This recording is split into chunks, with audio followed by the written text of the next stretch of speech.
Okay, hello folks. We are back with Bloodstaine Ritual of the Night. Let's see.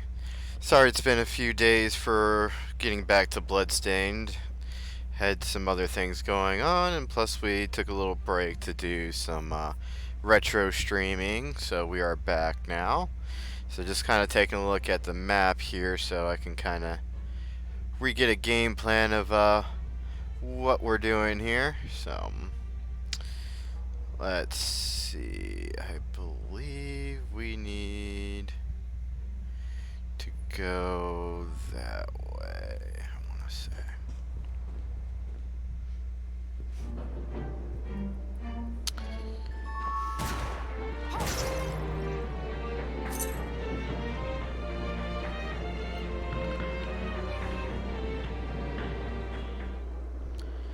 All right.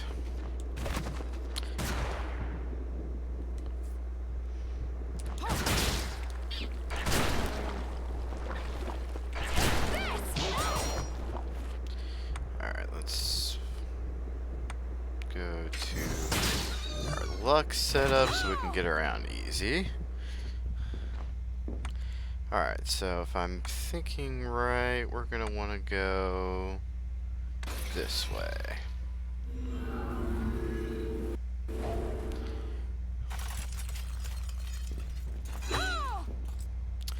Welcome. Let me know if anything sounds too loud. It's been a little while since I streamed Bloodstained, so the audio levels might be a little bit different.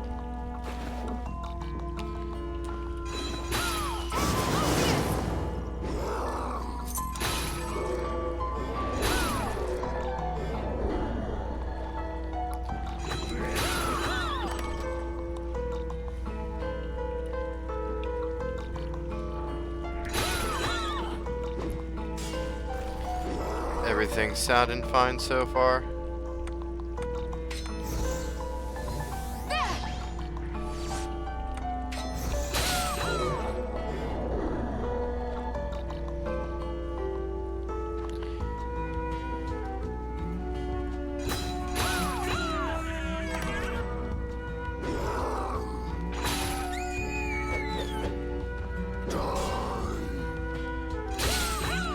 Audio good?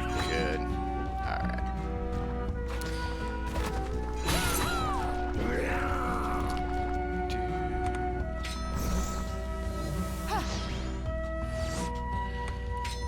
So today we're gonna get to some new areas. Depending on how long we get to stream, we actually might finish hard mode tonight. That's Dominique.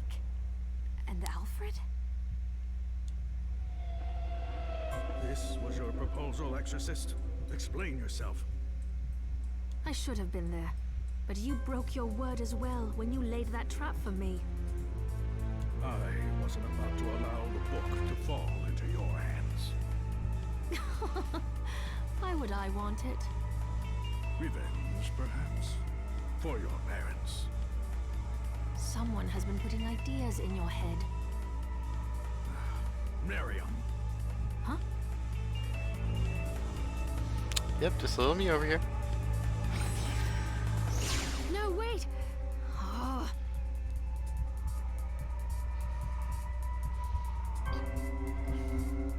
I would have preferred you not see that. So the trap Alfred laid was for you? Yes, and that's why I sent Zangetsu to deal with it. He has the power to stop Alfred from teleporting. I thought he might be able to contain Alfred, while we dealt with our bigger problems here. It makes sense. But what was all that about your parents? Revenge? I don't want you to get the wrong idea, so I suppose I had better tell you. My parents were exorcists, like me, but during the demon outpouring 10 years ago, they were killed in battle. So I have my reasons for hating demons, and that accursed book. I'm so sorry. You must hate us all for it. I let go of the hatred years ago. All that matters now is that I gain control of the Liber Logaeth and prevent it from ever being used for evil again. All right. I'll help you. Thank you. I'll do all I can for you in return.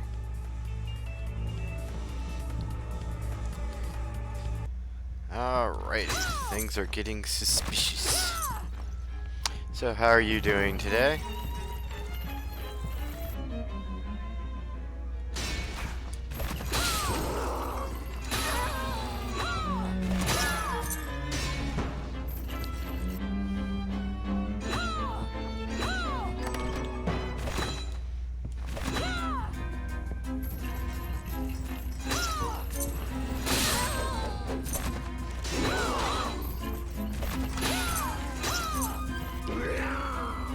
Feel our next teleport room.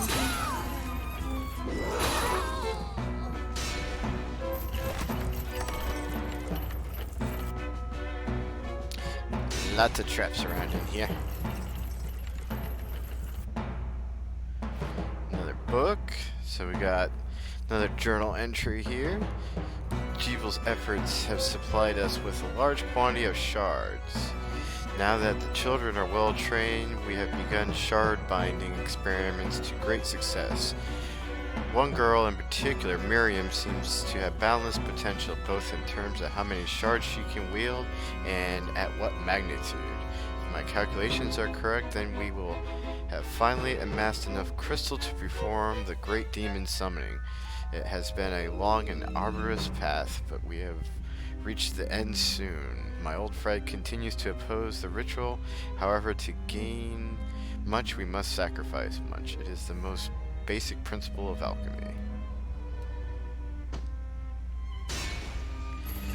Doing better now, but wasn't good earlier? Well, I hope things weren't going too bad, or unless it was just work driving you crazy. I understand how that can be.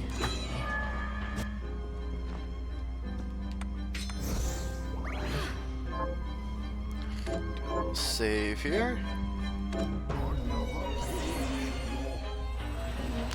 Got our next boss fight coming up here. Wait a minute. It's a doppelganger!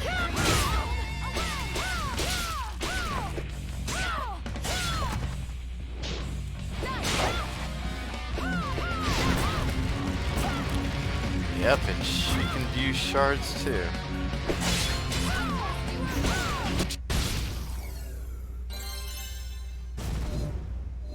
Gotcha. But no one can beat the original. Ha ha ha. Oops.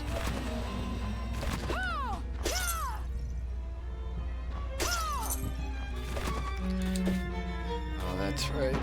This mode I gotta be careful. Ow.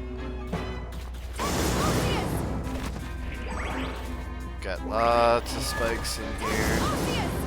And these yellow flying heads can turn me to stone, so that room's pretty dangerous.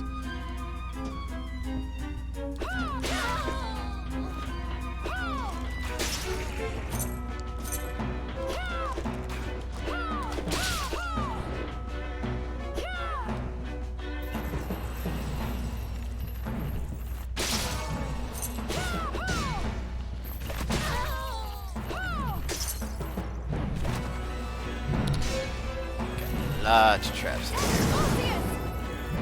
Axes swinging everywhere. Guillotines everywhere.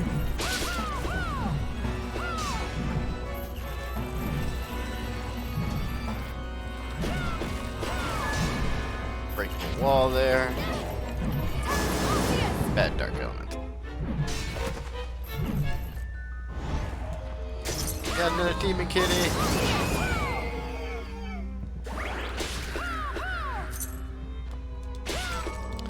Black demon kitties.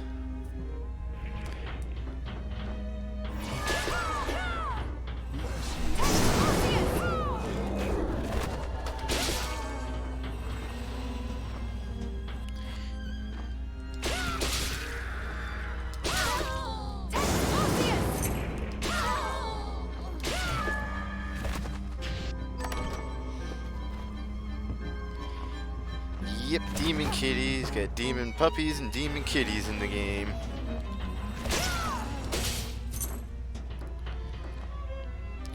Now for our next new area. I want to say we're, yep, in the Inferno Caves.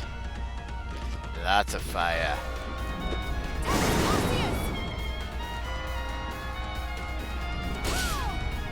So there might be mass amounts of lightning being used in here, so I have to be extra careful, because with the Inferno Cave, as you can see, we got lots of lava.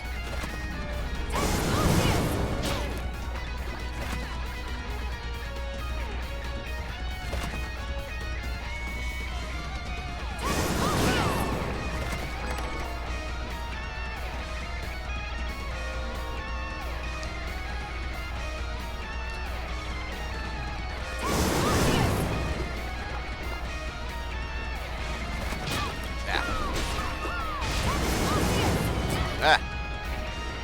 Bad dragon.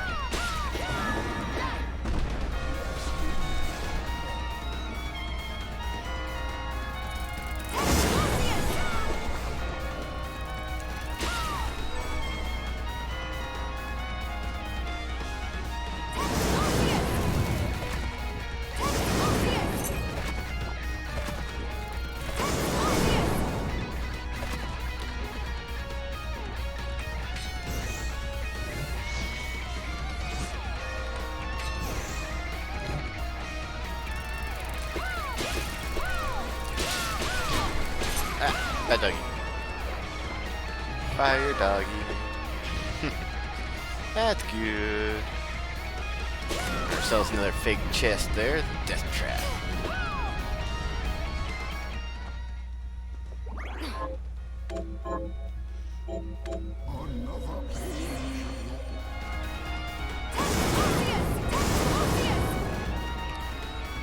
Another teleport room. Another book. Alright, another journal entry here. As the volcano erupted, these days are dark as night and the skies red as blood, the very picture of hell. How long must this go on? Our crops are ruined and the phenomenon is certain to have an ill effect on the people as well. But perhaps this is an opportune sign from God that it's time for the ritual is nigh. The skies remain unchained, and as expected, my superiors have called upon me to perform the ritual despite my friend's objections. His opinion carries little weight in the face of the guild's nearly unanimous support. I must away. The ritual will be performed 10 days hence, and I have many preparations ahead of me.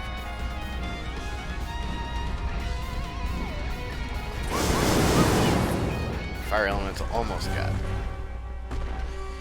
Our next boss. This thing.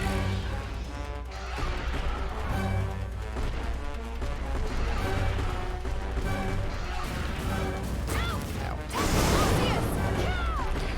It has the power to jump on the roof, switch over everything. That's the power we definitely need.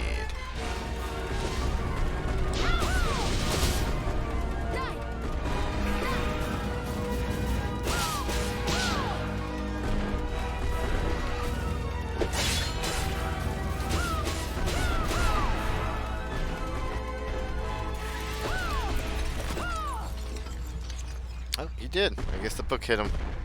I didn't get the last hit on there. Alright, so we now have the invert ability, which we'll be using that here in a moment.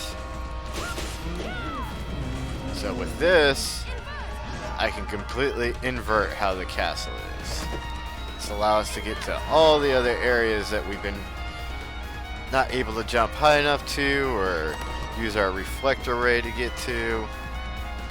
So this might be very confusing that the castle keeps getting flipped around, but it takes a little bit of getting used to, but very interesting. It flips me over, but everything else stays right where it is, including the enemies. So you'll see the enemies on the ceiling when I'm, well, technically they'll still be on the floor, but they'll look like they're on the ceiling since I'm on the ceiling.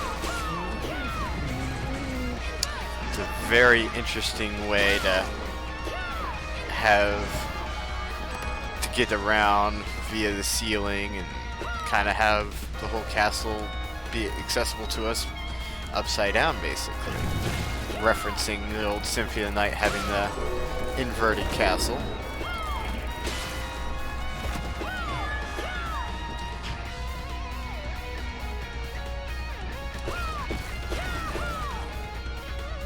Secret here. Get us some egg souffle.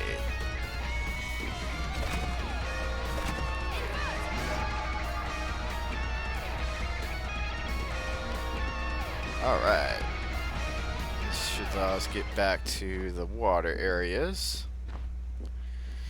That way we can clear up more of the water area now that we have this invert ability. Actually shift back and forth.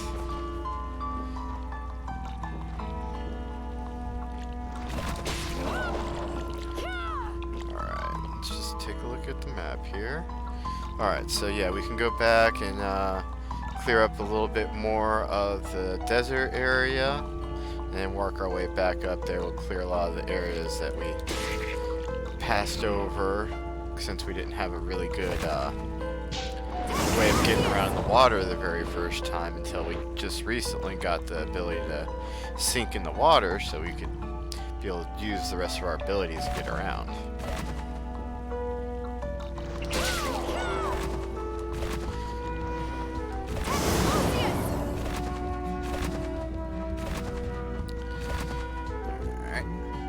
That's another demon kitty. Got the ultimate dish recipe book.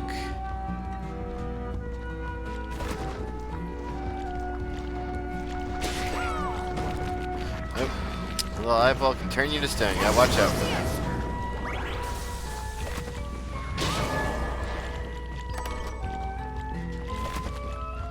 Little water leapers, like little frogs. Like jumping through the air all over the place. Steel Lightning is one of the lightning swords that you can use. Pretty cool. Come over here, grab this chest that we couldn't grab before. Gives us a fairy scarf.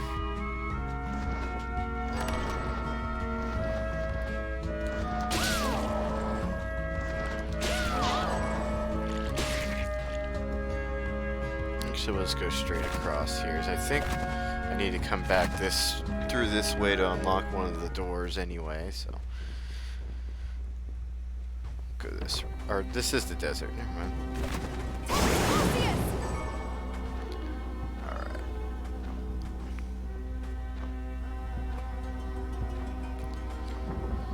Get ourselves a fossil dragon.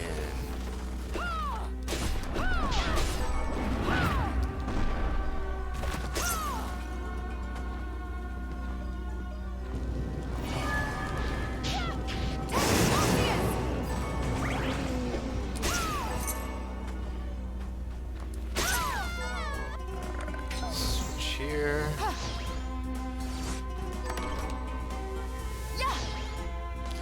Grab that real quick.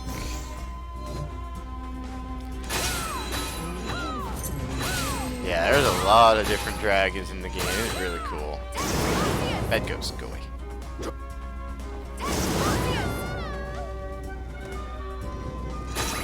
And now that we have the invert ability, we can actually get to the upper room here by inverting and falling right through.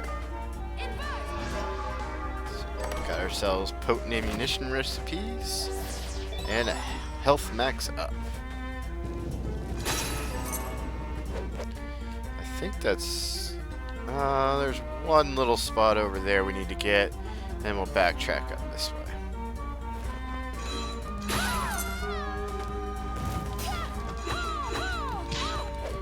Bad stuff.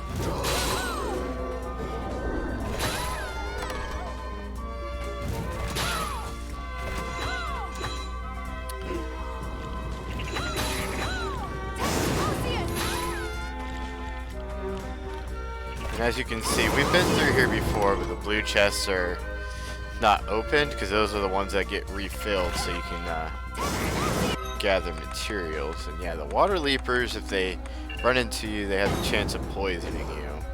I have a pretty high resistance, so sometimes it doesn't stick, so.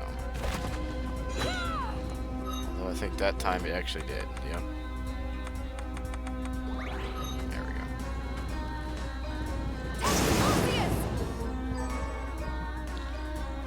And I'm gonna go back down this way, I think we need to. Yep, and then we're gonna drop over here. Get rid of that guy, drop down here. Grab that again. And this is the upper area I didn't get to before. Just a little blue chest, nothing that big, but want to clear all the map. Alright, so now we can head back. Flip ourselves around so we can get back. Ah! Alright, I know what's going on here. It's getting stuck in the quicksand, so it's sending us back and forth. Sorry about that flashing. That was a little bit awkward. We're flipping between screens too much.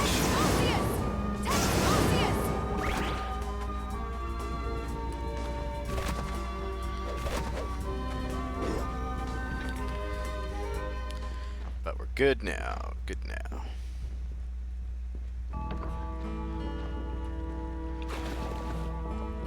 Alright, let's switch to our water setup so we can get around a little bit better.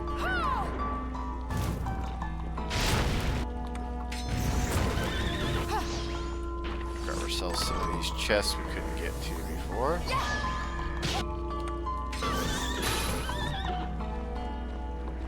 Get some monies.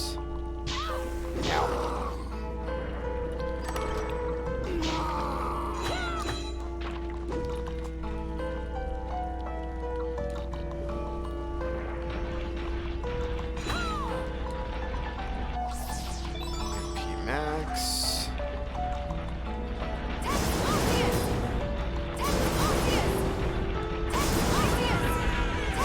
Bad news.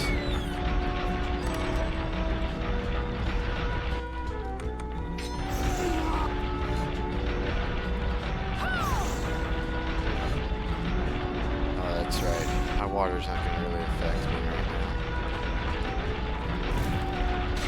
No! Bad clam.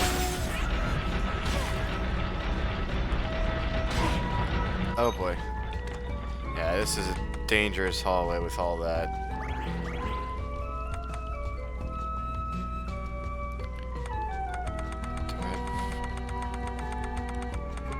That one I have a lot of. There we go. You know what? I am going to actually port out of here with those spikes there. It's very dangerous. We're actually gonna go on and grab some other things instead. Check in with Lindsay here. We killed a few. Good work. Here's your reward. Get ourselves a speed belt. What are your targets for? Here's what I've turned up. Good work. And some platinum. Have you learned anything? Here's what I've turned. Good work. And some crystals. Here's what I've turned up. Good work. And a diamond. Very nice. We got some new targets that we can go after. Looks like it wants us to kill some Gushins. They're like little monkeys that we'll come across soon. Rest in peace. Mita the Kill those housemaid. murderers dead. Have you learned anything? Here's what I've turned up on the We're monsters. avenge Sipha. Help Sister Cypher rest Or in Cypher. peace. Kill those murderers dead. Have you learned anything new? Which I Here's forgot to what I've read what turned up on the Sipha was. monsters. We're gonna kill some demon lords for her. And then we're gonna avenge Juice by killing the millionaire's Bane.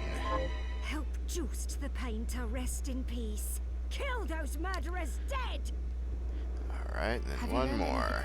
Here's what I've turned up on Death the of monsters. Richter wants us to take out the Revenant. Help Richter the Ruffian rest in peace. Kill those murderers dead! Alright, so we got all those quests unlocked now. Let's check in with Dominique and Even them. though I've learned to jump in midair, there are still places in the castle I can't reach. Even Zangetsu must be scratching his head. We actually already got the power they're going to be talking about What? now. But I heard Zangetsu had developed the ability to fly. Which we don't technically learn how to fly, but we learn how to invert so we can be able to get across on the ceilings and stuff. So. What? Here, he sent a message arrow. In the searing hot caves, seek the strange demon. Strange demon? That's it? He says he saw the demon falling up. I'm not sure I understand, but it sounds like finding that demon is my best lead. I agree. Now, is there anything else you need? Yes, we What are are you going looking to to buy? stock up on Is this some penny potions, buy a Is this waystone penny that I Is use. this many thanks? Why not? Is We it can grab penny some of thanks? those. Gonna make sure. I think I end up using a food at one point. Is Yeah. this many thanks? Is this when we have a deal? Want to make sure I got Is this two of when we have a everything. deal? Is thank you? At one point we're going to do all the quests for Susie there, which she wants a lot of different food, so. When we have a deal, thank you. Is many thanks? Thank you. Is thank you. Is thank you. Is when we have a deal. When we have it is many thanks. Is many thanks. Alright. I like to have one left over at least, so I'm making sure I have like two of everything. Almost two of everything. Ran out of money, so those two I don't have. But we'll earn some more gold as we get along and be able to buy that. I know she doesn't want dark matter. That's actually made specifically just to make gold pretty much and a few other things. So that one we don't have to worry about feeding her, so it's good. Thank you. Come back anytime. Alright. Did you forget something? Thank you. Alright, I'm gonna head out, back in, see if she gives us the next hint I already. can buy back shards if you like. No, she doesn't. Thank Okay. Well, I know the next area where to go. I just wanted to see if she would show it off or not, so. So we're actually going to do some backtracking to some areas where we were a long time ago. Over here in the Twin Dragon area. The Twin Dragon Tower. So now we can get some new stuff.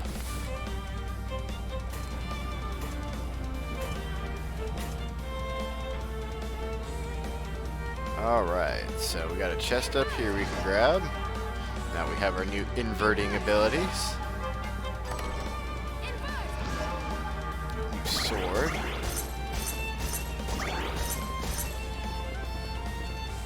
And now all the way on this side, looks like we got an MP max that we got to grab. Oh, we got another chest here. Sweet recipes, so you can make all the different sweets.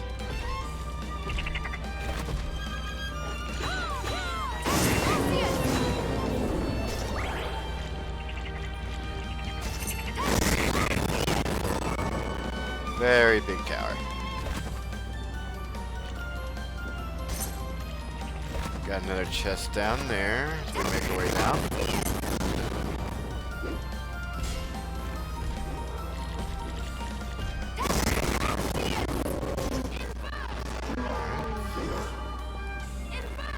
Again, gives us the pasta dish recipes. We got another one over here.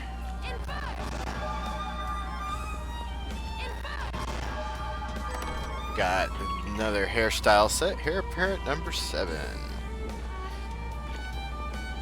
Alright, so that takes care of that. So we can go this way, flip so we can go back. That's just a blue chest, don't need that. Alright, go down this way. Now we can finally get this chest because we couldn't quite jump high enough before. Gives us the gadget band. Alright, we need to get back outside so we can hit some more areas. Wait for the elevator.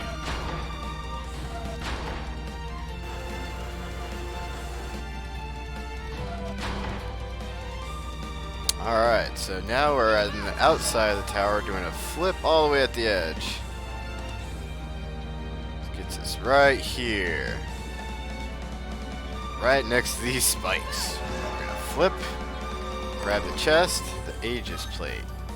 So I'm gonna set that up with my shortcut for here. Now what this does, it allows you to not take any damage from traps. Very, very good. So that's how we're going to be able to walk on anything with spikes, or if we run by and like anything that we need to be careful of, we can get by it. So whenever I need to get through stuff, we'll go on that. I'm actually going to set it up on this one too.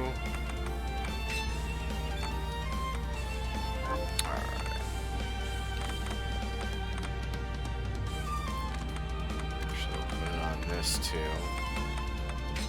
For now. Alright, so now if I'm on those setups, I can actually jump right into spikes and not get hurt. So that's the important thing. That's why I wanted to grab that before completely clearing that area with spikes, so I don't have to worry about getting hit by them. Those they were doing like 600 to 800 damage to me. It's a lot.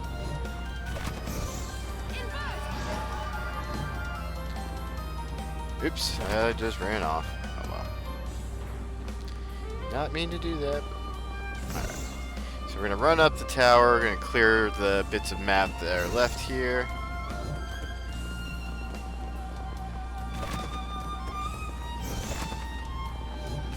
I think that might be about it on this side. And then there's a tiny bit on the opposite side. So we'll just go all the way up and get back to the other side of the castle.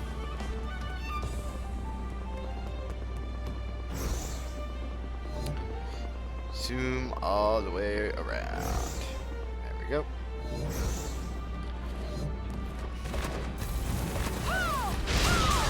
Nope.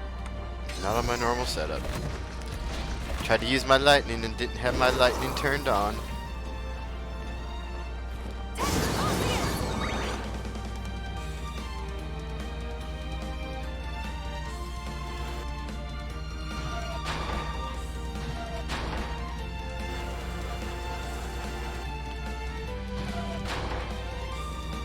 Alright.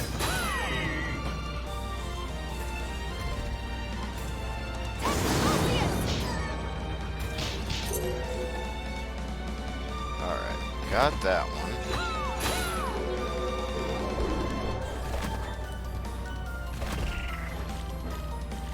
I missed. Alright. Direction. There we go. Got that little piece. Alright, that was actually it. Good.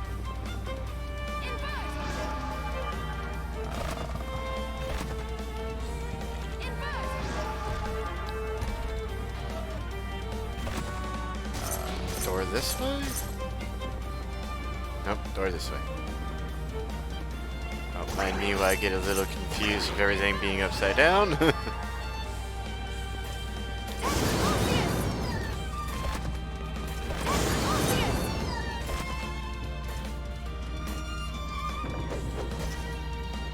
Alright, so now with our new powers, we can go continue on. We're going to be making our way to that area a little bit up and to the left. Is going to be our new area that we can get to now. It's going to be the Oriental Sorcery Lab.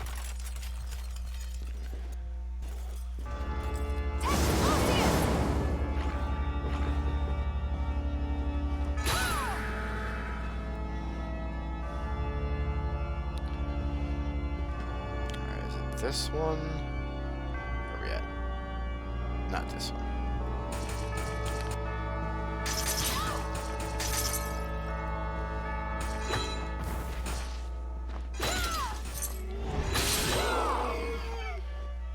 Get rid of the banshees. Bad froggy, go away.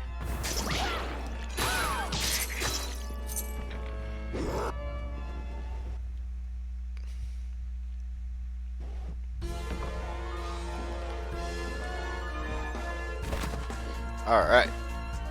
So this is where we're gonna be utilizing our power of the armor and our craft work.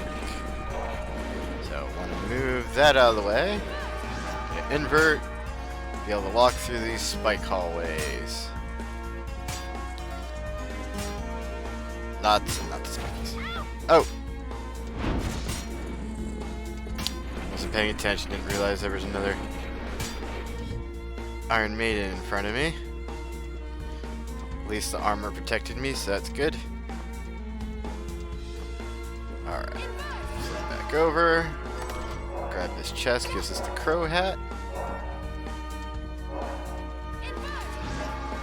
Invert so we can get across the ceiling to our next area. Alright. Go back to our attack mode into the new area.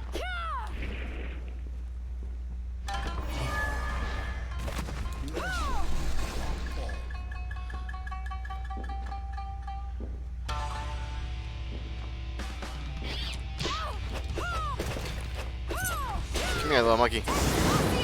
Got it. So yes, that was the little monkeys that we need to kill.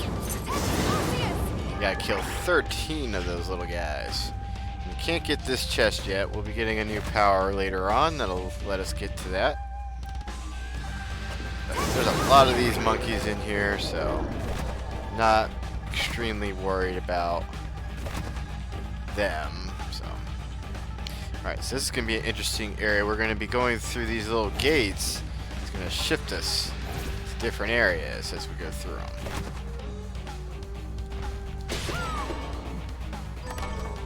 Got ourselves some ramen.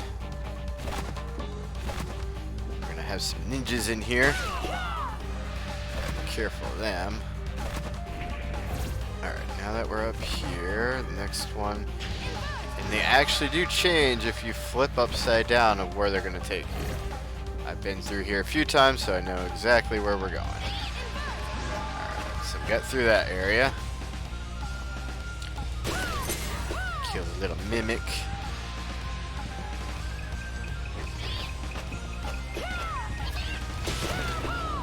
Alright, so I am actually going to switch to luck real quick. This buffalo guy here is one that drops a specific item we're going to need to upgrade our double jump into a high jump so we can have a super jump ability. So I'm going to get that real quick. Alright, the bovine plume. That is the item we were looking for, so it didn't take too long with my luck setup. Only need the one.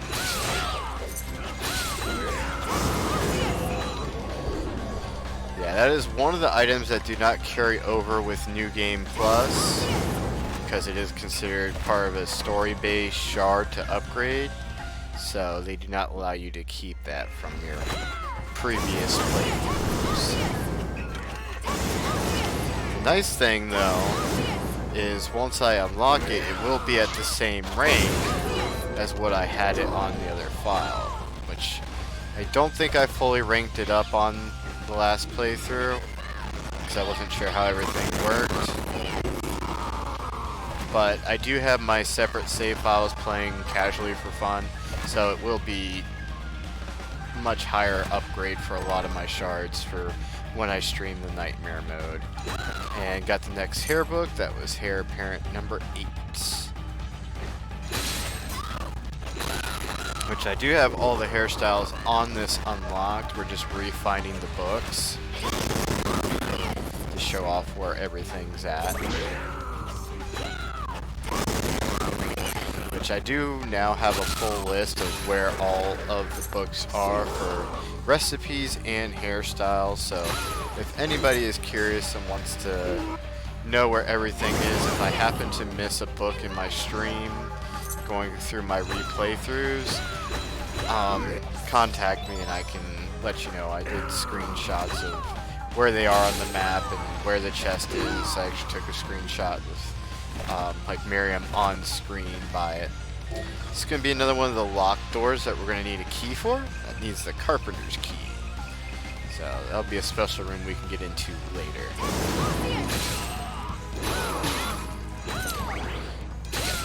kitties again. The white demon kitties this time. So yes, the ninjas do have fire powers. And look at that, we get to break this stone nose. Get some manju. Japanese dish.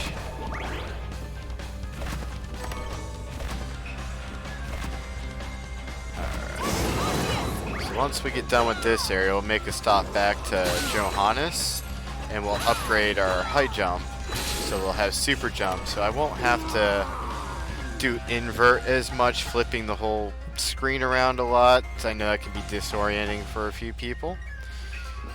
Yeah, and for a long time I didn't know there was a super jump ability, so I didn't pay attention to the high jump upgrade for how it worked for a while. So I was actually watching my buddy, 66 stream this, and we were talking about, you know, how this is very similar to Castlevania Symphony of the Night, and how we both missed super jump. I'm like, yeah, I wish it was in there. And he's like, yeah, the high jump looks cool. Looks like it will let you do the super jump. I'm like, wait, really? And I went back and looked at it, and sure enough, and tried it out, and that's what it is. So we will get that unlocked here shortly.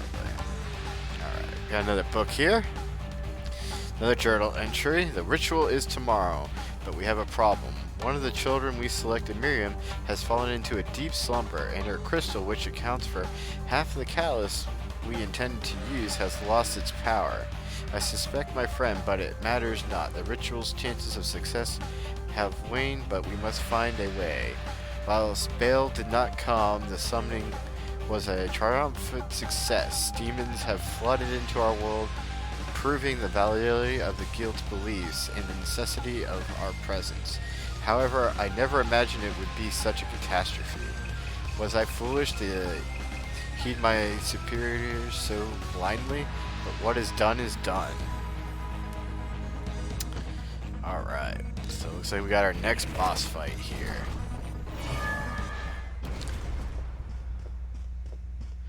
Uh-oh. I've been waiting for you, Miriam. Got Zangetsu again. The Shardbinders should be struck from existence. Is that it? Correct. But I am here to test you, not end you. I have no quarrel with you, Zangetsu. Perhaps not.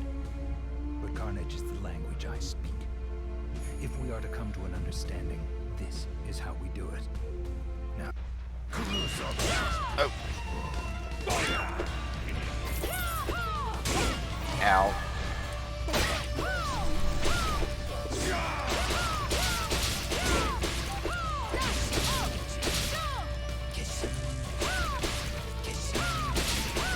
Gotcha. Alright. I did want to kill him very quickly. He's got a new move in that fight. To fight as if my life depends on it when you are clearly not. Yeah, he's got a new move that in hard mode and nightmare mode, if you don't kill him quickly enough and he starts using it, he will trap you in the binding circle and then do a move and like instantly kill you, do over 3,000 damage. I had not figured out how to break out of that move, so yeah, I definitely tried killing him quickly. So went into attack mode, was using my buff shard, and yeah, cut him up quickly. You could tell. Yeah, he could have killed me. With your skill, you could have destroyed me in a heartbeat. I have a gift for you. Alright.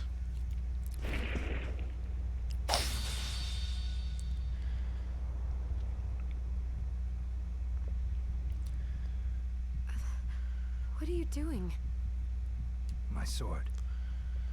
The Zangetsuto. He is giving us his sword. I came to England in pursuit of a demon named Gremory. Only by that blade may she be cut down. Gremory? That's the demon that attends Jeeble. But why give the sword to me? I've tried making contact with Gremory, but I have yet to cross paths with her even once. You think she's avoiding you? She must be. And surely you have noticed. That man you're after, Jeeble. Gremory is controlling him. but her hold on him is not absolute. Perhaps you have seen signs. A moment of weakness. A diminishing of his resolve. Yes, when I faced him on the galleon. Good. That means your ties to Jeeble are still stronger than Gremory's. And she knows it. Which means she will not allow Jeeble to be alone with you.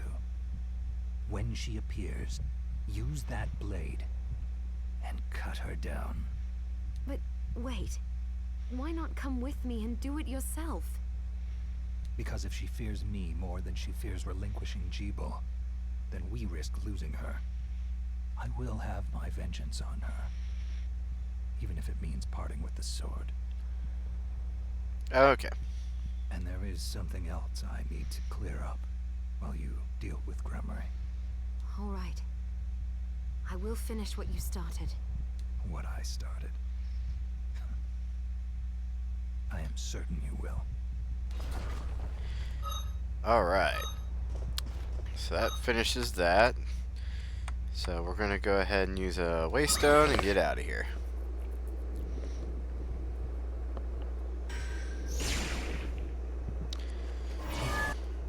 Alright.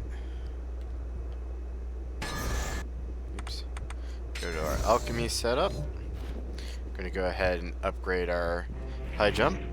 Hi, Mib. What are we transmuting this time? So you're going to go to craft to be able to craft a new one, which is double jump plus the bovine pume. I'll go with this. Now we have the high jump ability. So yeah, I did do a lot of grinding on my other files, so once we go to nightmare mode, you'll see all these will be at max rank 9, except for the high jump, which is story based, so I will have to re-rank that up. But yeah, to get everything stronger, you're going to rank everything to 9. So that's how that'll work. Alfred was your master, wasn't he? Former master. Why? I don't know. I was just wondering if you remember anything about him that I don't. Fair enough. As I recall, he was studying ways of drastically slowing down objects. He was a genius, to be quite honest. But I have no respect for that now. Why not? Because he fought against sacrificing you right to the final moment. Only to change his mind like a coward. I see. Thank you. So apparently he was trying to protect Miriam for a while, but at the last second changed his mind for some reason. Remember, not to rely too heavily on the shards. What are you looking to buy? Alright, get ourselves another It was when we waystone. Got some more money. Go Is that ahead when we and buy had the a rest of deal? those. So I think we're pretty good on items. Thank you. I'll be here if you need me. Alright, so since she's at the bathroom, we'll Is there go ahead and anything else you'd like to continue do? some of the quests here. Actually, but hang it all, I can't remember what it's called. Now, Susie is the I'll one that help you gives the figure it out. most quests in the game. I believe it's like 27, I want to say. Let me take a look here, actually. Made a list here. She has 21 quests that she gives us. Versus, Abigail, who we turn in the, keepsakes for being remembered. She gives us 15. I know there's a lot of the quests with Lindsay for the revenge ones. I didn't count those out, but yeah, she's got a lot I of them. suppose I'll stick around and wait a little. Alright, so we'll go ahead and give her that. She wants the macaroni gratin. That's it. How did you know? She does do the same thing all the time. I feel I wish they would have gave a little bit more variety. On the last one, they do change it up a little bit. But all the others, since there's so many quests, I wish they would have gave a little bit more variety for the talking for that. But yes. I understand they're kind of side and optional. So for this one, she wants something that can be baked in all shapes and sizes. And that'll give us the hairstyle book of number 4. I suppose I'll... So she wants some cookies. Alright, let's find cookies in the list here. Cookies. That's it. Oh, it's the... Actually, I'm gonna skip it. There we go. Is there anything else you'd like to... Yes. I'll help you. Alright, next one she wants, she says it's delicious on its own, but even better with meat or vegetables. And we'll get one of the X's for it. And it's something spicy. So it's curry and rice Did you... that she wants. That's it. Is there anything else? Yes. Alright, a novel idea. The dish she wants is wrapped in yellow and tricky to prepare. I suppose I'll... Which I believe that is the egg souffle. Or no, it's the almond rice. Yeah. If you've at least made it before, it'll give you a little hint picture back there. That way you know what you're looking for to give to her, so you're not just making everything, trying to figure out what she's trying to want. Anything else you'd like to eat? Alright, next one is a rolled up treat. She says it's a delightful combination with something red and something white. So she wants the strawberry crepe. Did you...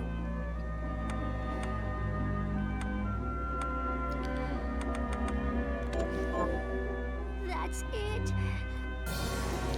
Gives us the feather robe. Is there anything else? Yes, actually. Alright, saucy strands. She says it can be messy to eat. I suppose I'll... Alright, I believe that's the classic spaghetti that she wants this time.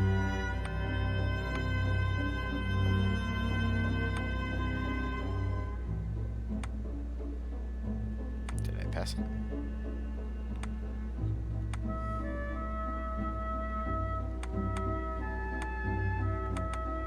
Wait a minute. There, I think it's right there at the bottom. That's it. Yep, good old spaghetti for a sword. Is there anything else you'd like to eat?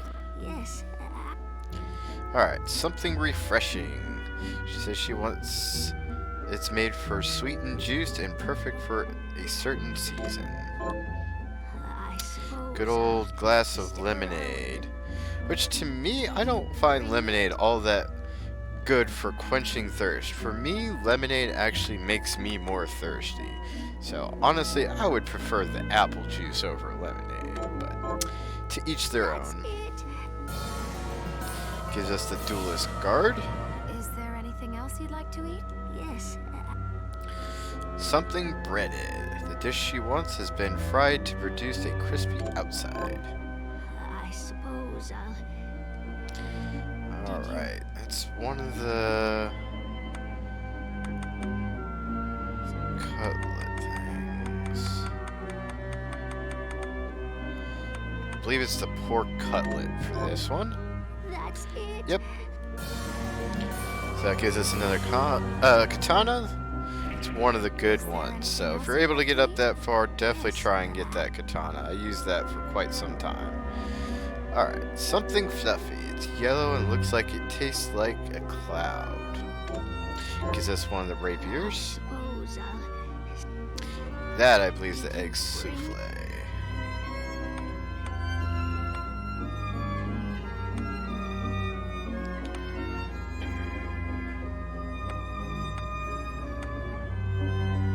Egg souffle. There we go. That's it. How did you know? Is there anything else? Yes, actually.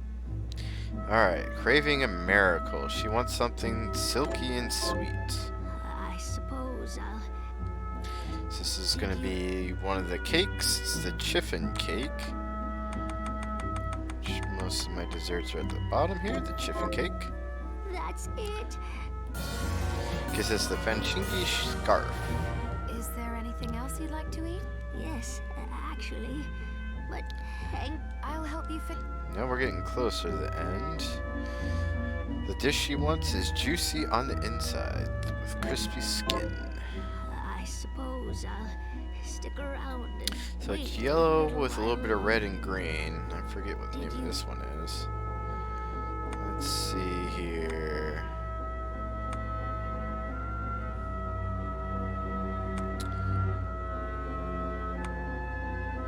And I think I passed it, whatever it was. Just go through it like this. The chicken saute, I think that's it. That's it. How did you know? Oh, I can't wait to try. The Kalalanda is what we got for that one. Yes. I'll help you figure it out. Alright, something with sea urchin in it. Okay, it's a dish she wants a simple one served over with rice. I suppose I'll stick around and wait a little. Did you? Which is the uni rice bowl. That's it. How did you know? Oh, Alright, so we're pretty far through most of her quests. I believe that was number 16, so got like 5 more, so we're almost done. We'll clear out all the Susie quests now. I'll help you figure it. Craving a risotto, I suppose I'll. which she wants the apple risotto. I remember that one. That's it. Gives us the demon necklace. Is there anything else? Yes. I'll help you figure. Noodles and broth. It's a particular dish. It's polite to drink after all the soup. Gets us the gambler's ring. Suppose I'll stick. Which the gambler's ring is actually one of the really good rings to wear for good luck. So if you're trying to do a luck build, definitely a good one to utilize there. Alright. And she wants the soy ramen, I believe. That's it. Yep. Alright. Is there anything? Yes. Alright. The food that falls apart, and this will give us the Danzalive, one of the other pretty decent good swords. It's a simmered dish that she wants. I suppose I'll. Did you? Alright, let's see if we can find this thing. It's like a simmered souffle or something like that. Simmered fortness, or not sure how to pronounce that, but some fancy dish. That's it. Alright, that gives us that. Would you like to eat? We got 2 more to go. Yes. Craving a beef hot pot. Says that you dip the meat in vegetables and something before you eat them. This gives us a book called The 8-Bit Nightmare. I suppose I'll. Did you? Okay.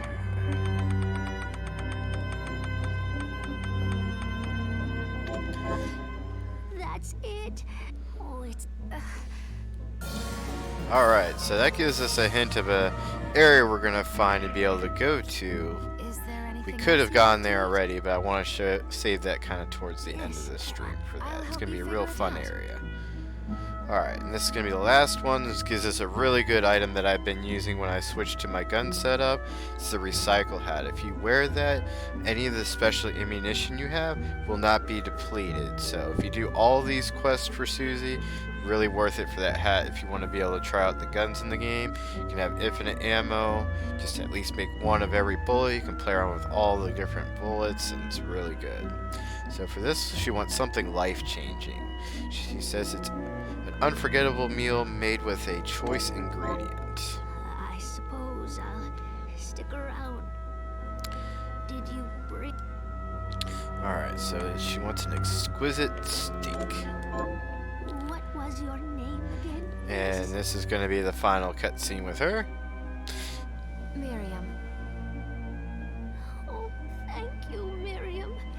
You've gone through so much trouble just for me. Oh, nonsense. You've made me a better cook.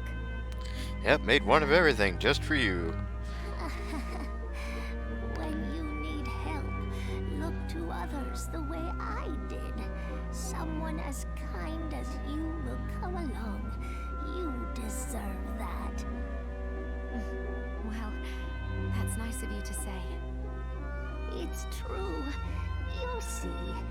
Here's a little kindness for you right now. Thank you, Susie. Oh, you're welcome.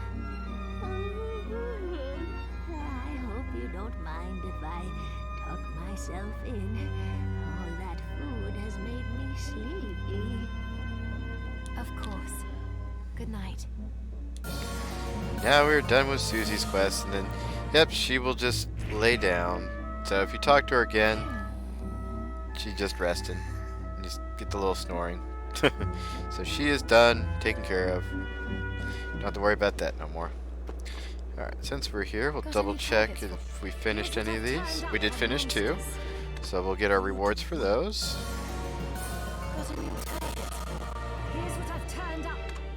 Get some steel and some crimsonite. Crimsonite's a really good material for making lots of good armors, and I think a couple of weapons as well, so that quest is definitely well worth it. So we still have 1, 2, 3, 4, 5, 6, which a couple of these 3 here are going to be boss ones that we're going to need to kill, and then we'll be able to do the other 3 as well. So we're almost done. This is going to be the final of her quest line.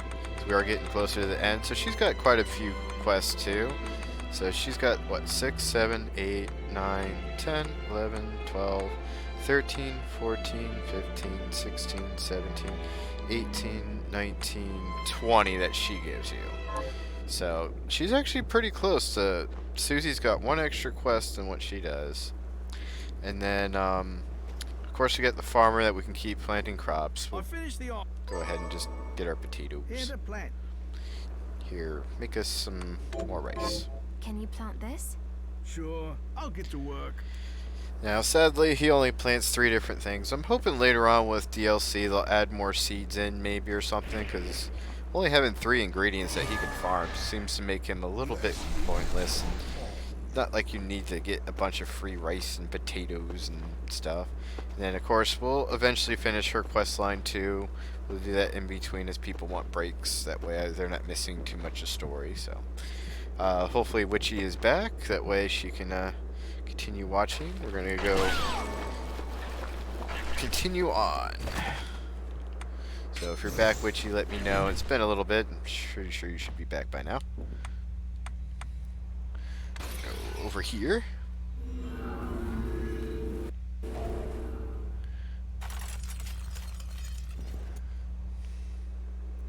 We're going to clear up a little bit more of the map and do some little side things real quick before we continue on with main story. So basically where we're at in story is, yeah, we're definitely trying to help Jeeble. Tengetsu has told us that Jeeble is being controlled by Gremory and is giving us his sword. Therefore, we can stop Gremory from controlling Jeeble. So, getting closer to freeing our good friend.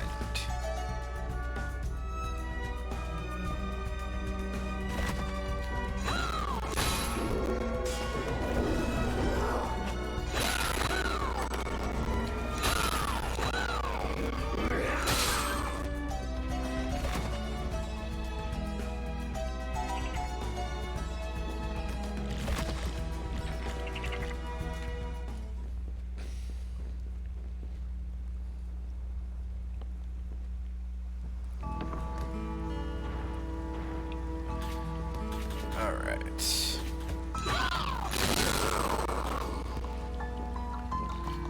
we're back in the underground area. We're gonna grab a few chests and stuff that we couldn't get before. Now we have invert and the handy dandy super jump. So we'll show that off. So basically I can just do this quick jolt up. It's real nice. That way I don't have to do invert as much. flip the screen on everybody. I will still need to use it in a few areas because I need to be on the actual ceiling in order to dash through or use my reflector ray to get through a tight passageway. So there will be some areas that still need to do inverting, but not as much now with us having the super jump ability.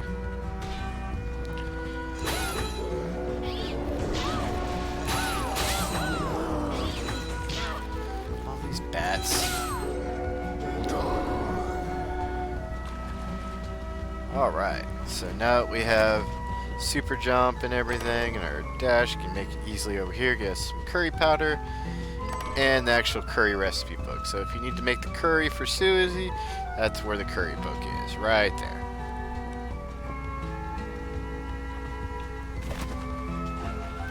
Alright, so also when you first make it to the waterfall, try and aim your way this way. It's going to get you some secrets and different things. That's one little area to get you the MP max, and then you're going to make it over here to an extra little room that you can break open here. And now we get to find him again. Benjamin. What are you doing here? So apparently he did not have very good luck using the waystone we gave him oh so long ago. Oh, sorry. Right before I went whoosh, I remember this huge waterfall I saw in my travels, and You want me to kick you? Yeah, I'm starting to get a bit sassy with him for not listening. I said I'm sorry. Can't we just try this again? Oh, hold on one second. Forgot to turn off my alarm for work. My bad. Okay, there we go. Alright, so yep, we'll give him another waystone. Oh, thank you for bringing this. Now remember, picture your house. Your house. Oh, well, I'm not daft, you know. Oh, before I go, let me give you this for helping me.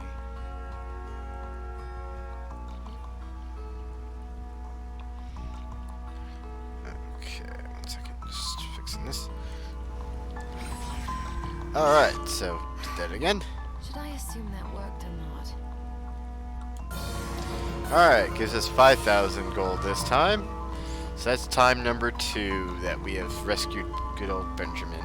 Alright, so yes, he appears at the waterfall is his second location. So his first location was actually back over here in the castle entrance. Actually, I think this is considered the cathedral area. And then you'll find him the second time over here. So yes, these marks on the map where it's the squares with the purple hue around it, those are going to be NPC locations.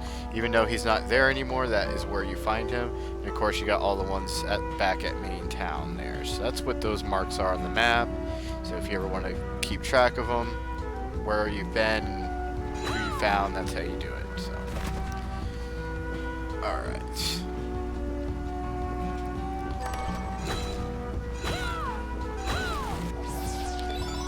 Some more ammo, little chest, and a nifty little chair here. Wait a minute. Oh, that was a chair mimic. That's why the chair was attacking, or the sword was attacking him. Yeah, actually, the first time I found that, I think he was sitting up over on this ledge over here, and I had my Silver Knight familiar in it, and he came and attacked me and sent me flying like way up the waterfall. It was really funny. Had no idea. It was the first time I ran into the chair mimic, so really neat that they have different types of mimics, not just your regular ones in a chest kind of deal. Really fun.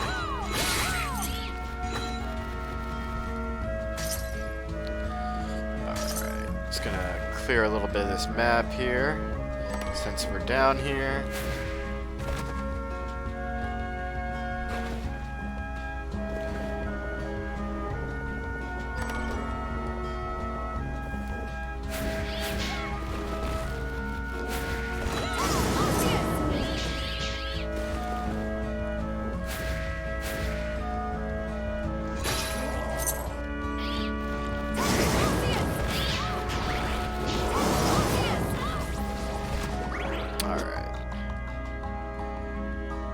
Got a little square we can catch up there, and a little bit up there we'll catch. And then we'll continue on. straight up. Gotta switch to reflector so we can zoom through.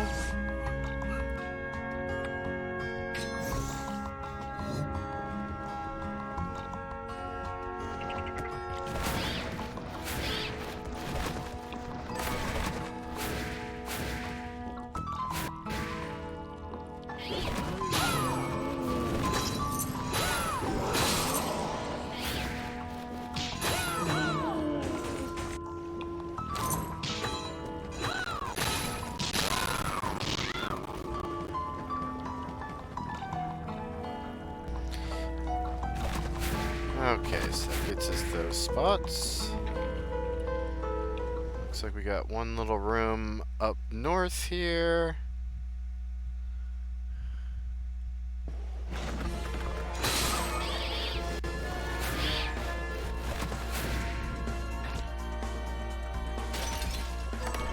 Lethal boots. Alright.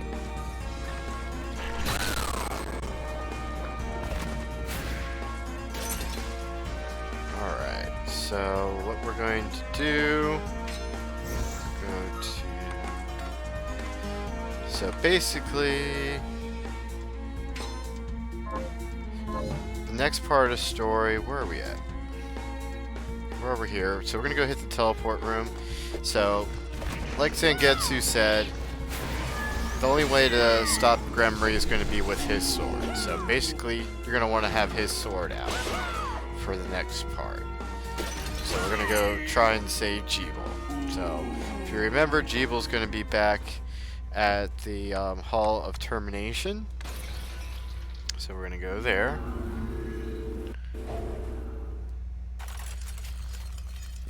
Alright, so for this, I do not want to kill Jeeble, so what I'm going to do is actually turn off some of my powers that make me stronger, so I am weaker, therefore will not kill him, hopefully. I actually almost did before, so turn off all the ones that allow me to actually deal lots of damage. So, and we'll actually throw on backup healing, so we don't need to be boosted. We'll turn off the familiars, we don't want extra damage being dealt there. And I'm actually going to put on the gauge glasses. What this does, it lets you look at the health, so every time you hit them, it'll tell you what their new HP total is, so I can keep track of that as I'm fighting them.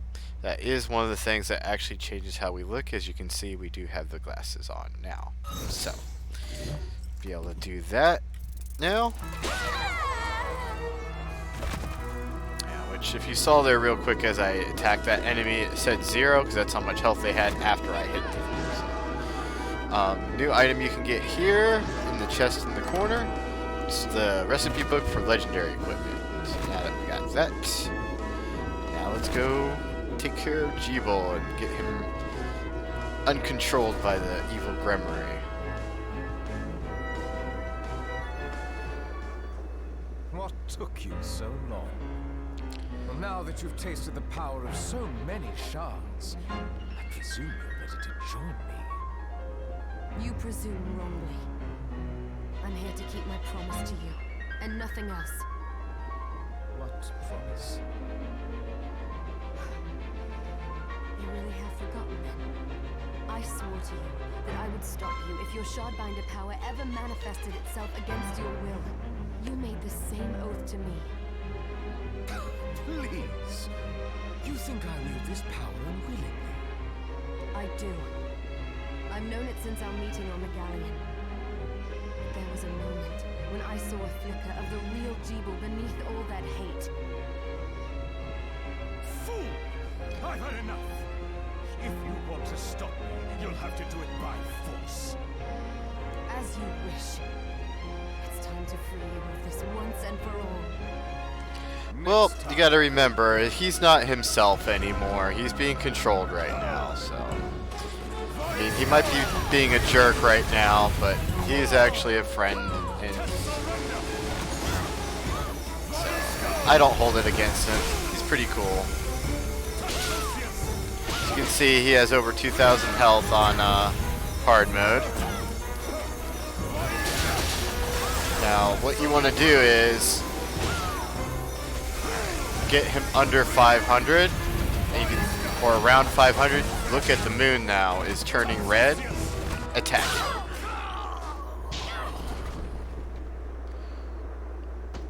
At last, the Liber Logaeth is mine! And Alfred shows up real quick to steal the book. And Grumman goes chases him.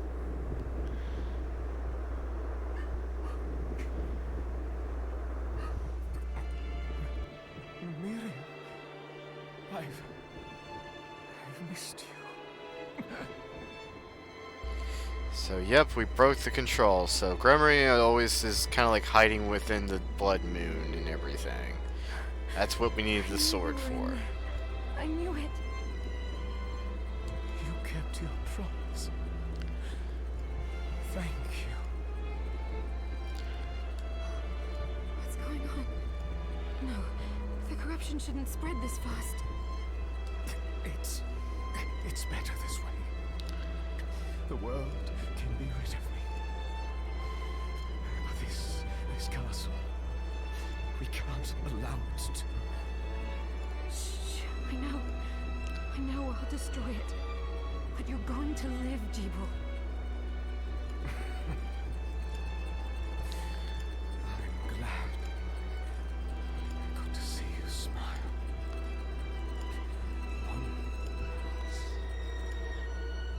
And unfortunately, yes, he turns into a crystal shard. Jeeble! So at least we got to free him. He got to see us. But Shouldn't yes, have come to this, my friend. Jeeble is now all crystallized. Are you ready, Johannes? I am if you are. Yes. I have a new promise to keep. If you plan to destroy the castle, you won't be able to do it without the Liber Logaeth. Then I need to track down Alfred. So now we need to find Alfred and get the book back. Gremory will be after him too. Tracking Gremory might be faster. The moon, you mean? I'll try it. So basically we're on the lookout for Gremory again in the moon in order to track Gremory and Alfred to get the book back. So if you remember, there's been a room that we've been able to go into a lot that ends up having a blood red moon in there. So that's our next target to go.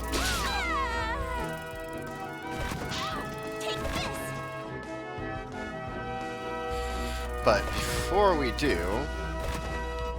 we're actually going to come back here.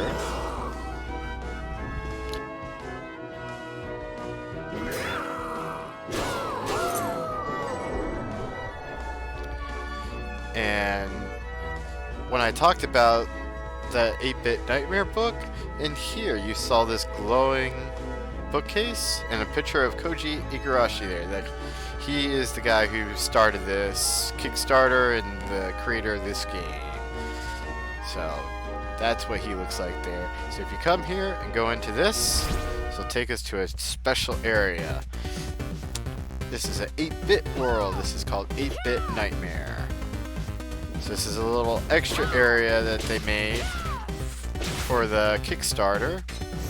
They got enough funding to add in a bonus area, which is this, the 8-Bit Nightmare. So I wanted to save it towards the end, so I'm going to show it off now. Get to fight a bunch of 8-bit creatures, be in an 8-bit world here.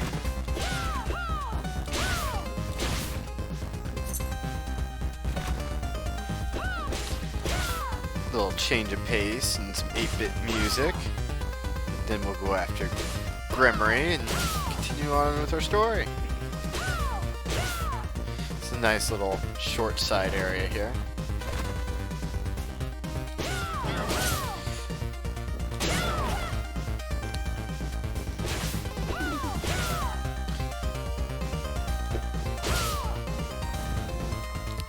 It's definitely very nice, and the fires here will do a lot of damage to you. And there's our level up sequence. I know that doesn't get shown very often since I'm doing New Game Plus with high level. That's how it looks whenever you level up in the game. So, very nice effects for that. I really do like the 8-bit area. There's not a lot of enemy variety here. You have the little guys that shoot the fireballs, and then the ghosts that we saw, and also some zombies, which none popped up this time. Occasionally they'll pop up and run across. And then you got a boss that's over here, so it's a little short area, but it's fun. So in here you get to fight the 8-bit Demon Lord. 8-bit Overlord, sorry.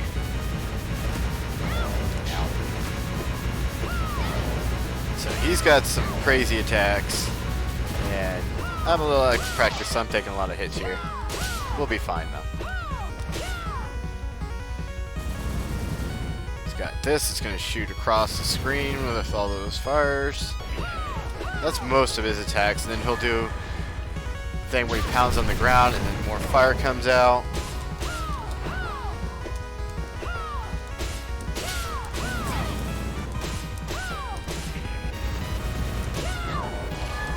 Jump too soon.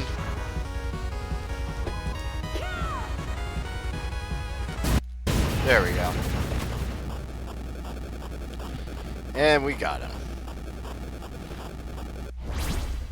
And that is 8-bit Nightmare, and once you beat it, you get a treasure chest that gives you the 8-bit Nightmare. So if you didn't get it already from Susie, you get one for beating him, and then every time you beat him, you do have a chance of it dropping in order to get another one. That is a material that you need in order to craft some of the special weapons. So that's how you get those. And it's also, if you're back at the shop with Dominique, you'll notice that there's 8-bit, 16-bit, and 32-bit coins. That is the other materials that you'll need for some of the weapons as well. So that's a nice little area that shows that stuff off. So I'm just going to do a quick save here, get our life back and stuff.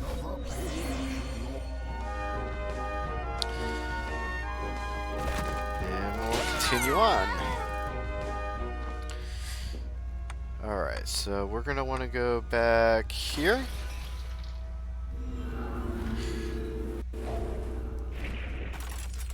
And we're going to re-equip the Zangetsu sword. So remember, that is the only blade that we can use to stop Gremory, so every time you want to attack the moon, that's what you need. So, very important sword. Yeah, and that is definitely a weapon you do not get to keep with you when you do New Game Plus. You do have to wait till you get it again from Zangetsu. So, if you it is one of the better katanas. It's not the best katana, so definitely recommend if you're going to do New Game Plus, don't rely on the Zangetsu sword being your main weapon. So definitely work on crafting one of the better ones. That way you have a better sword to utilize until you get it again. That just have something better to use. So yes, this is the room where you'd see the blood moon all the time. So this is where you're going to attack the moon yet again. And there's Gremory once again. So this will be the teleport to our new area. That'll lead us towards the final areas of the game. So now we are in the Den of Behemoths. This is going to bring us to the big area on this side of the map. So I'm going to start exploring here now. So as you can see, everything looks a lot bigger here. Got ourselves a new little chariot that comes with cannons on the back. So if you kill a chariot first, the cannon will fall on the ground. You can see we have really big torches and stuff. Giant frogs, giant wolves. Everything in this Den of Behemoths is going to be very large. Why is this rock shaking? Oh boy! Even these giant big leaf things. Everything's going to be pretty much giant over here. Look at that. Even the treasure chests. Makes us seem like we're tiny little toys. Alright. Gonna switch to luck mode so we can get around a little bit faster here.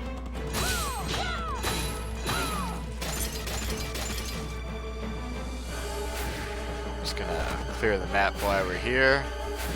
And if you have super jump, and we're gonna show off how to get this dash move here in a little bit. you can actually be like flying through the air with the super jump and the dash. It's really nice. Got a nice effect to it. So definitely a nice combo for getting around. Oh, we found Alfred, but he's not looking too good.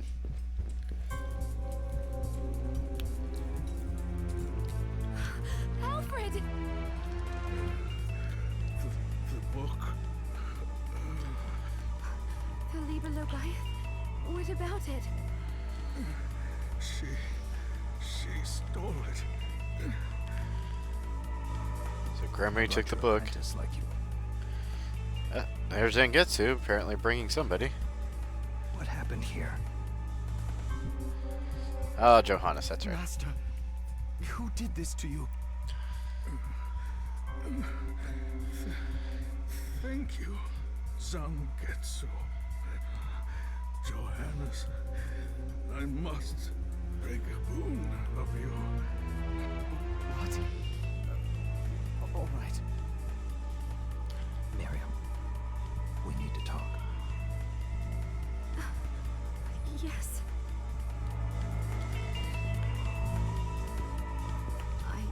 I thought Alfred was our enemy.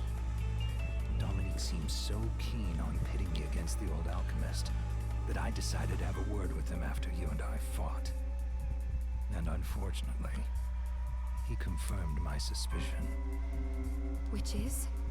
Dominique has been manipulating us this whole time.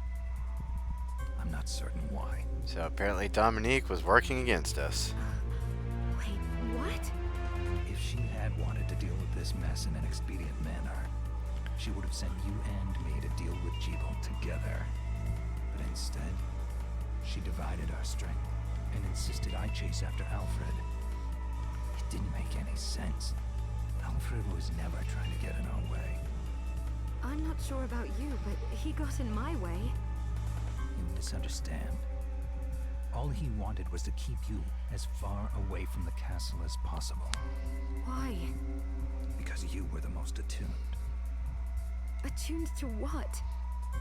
Of all the humans transplanted with Crystal, you had the greatest ability to wield the demon's power.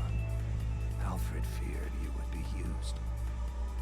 Then why didn't he say so? Would you have believed him? Dominique had already won over you and Johannes both. And even if you had been inclined to listen, he knew you too well to think that you would back down. I suppose I wouldn't have. What do you think Dominique is plotting? As I said, I know not. We will just have to find her.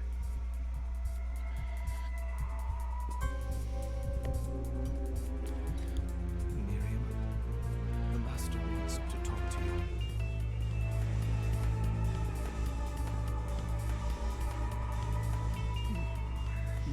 Miriam, forgive me for dragging you into all this. I am responsible for all your misfortunes. I hope you can find it in your heart to... Alfred? Yep, unfortunately Alfred does not make it either. He must have known he would not leave here alive. We can grieve later. Right now, we need to put an end to all this, or his death will mean nothing. You're right. Johannes, he explained everything to you. Yes, I know what I need to do. Then let us begin. First, Gremory. She can't be far, but her mastery of subspace allows her to move about freely. In other words, she's likely to slip away again. I have a way of stopping her from leaving. She knows I have given up the Zangetsuto, and will spring at me then, believing me powerless. That is when you strike. I will go on ahead. Join me as soon as you think you are ready.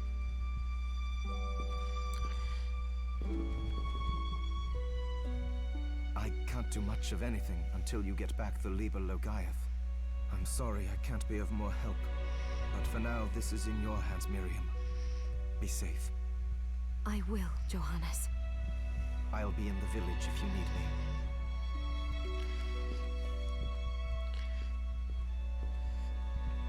Alright, so we had a lot happen story-wise, so now that we know about Dominique, we're gonna go head back and see if she's gonna answer some questions of what's going on back at the village.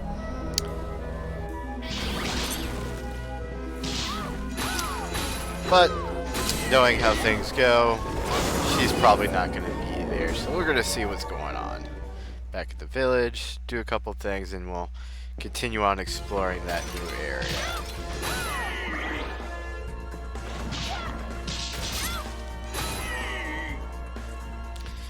Alright, so if we go back to town, that way if anybody's wondering what's going on, that way we can explain it.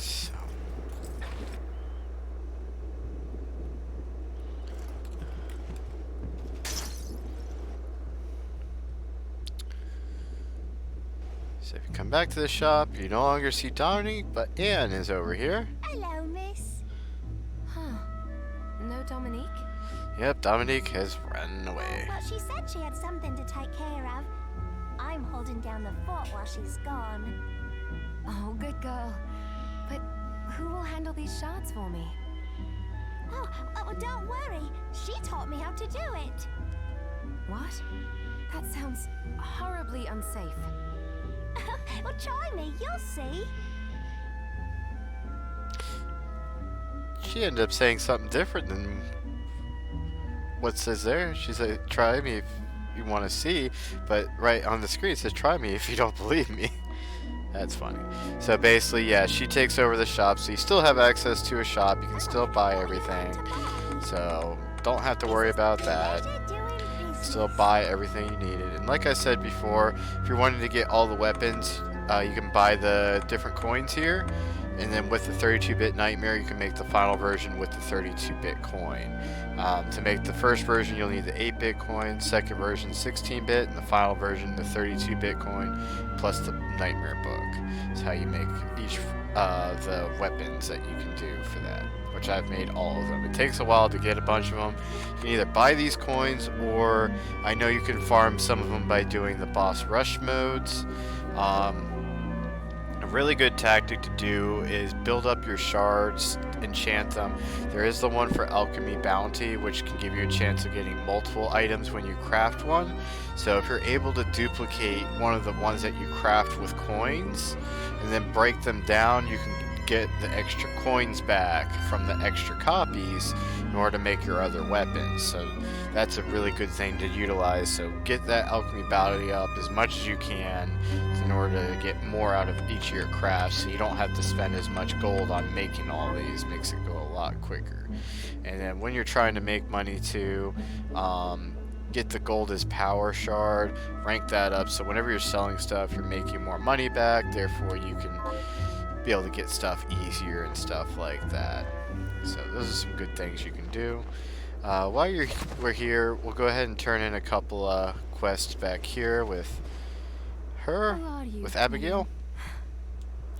So she wants the bat wings. So we'll turn in that. Here's what you asked.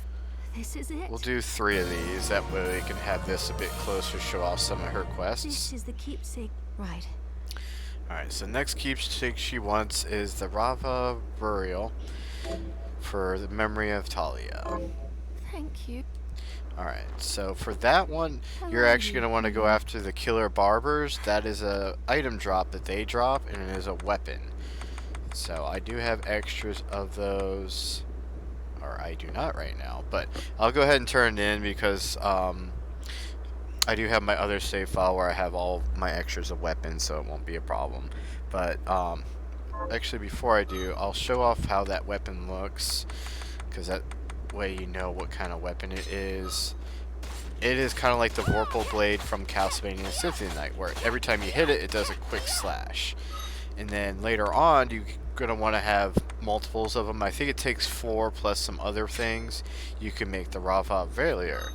and that works like the Crystal Gem, where it does multi-slashes, and you could do this while running.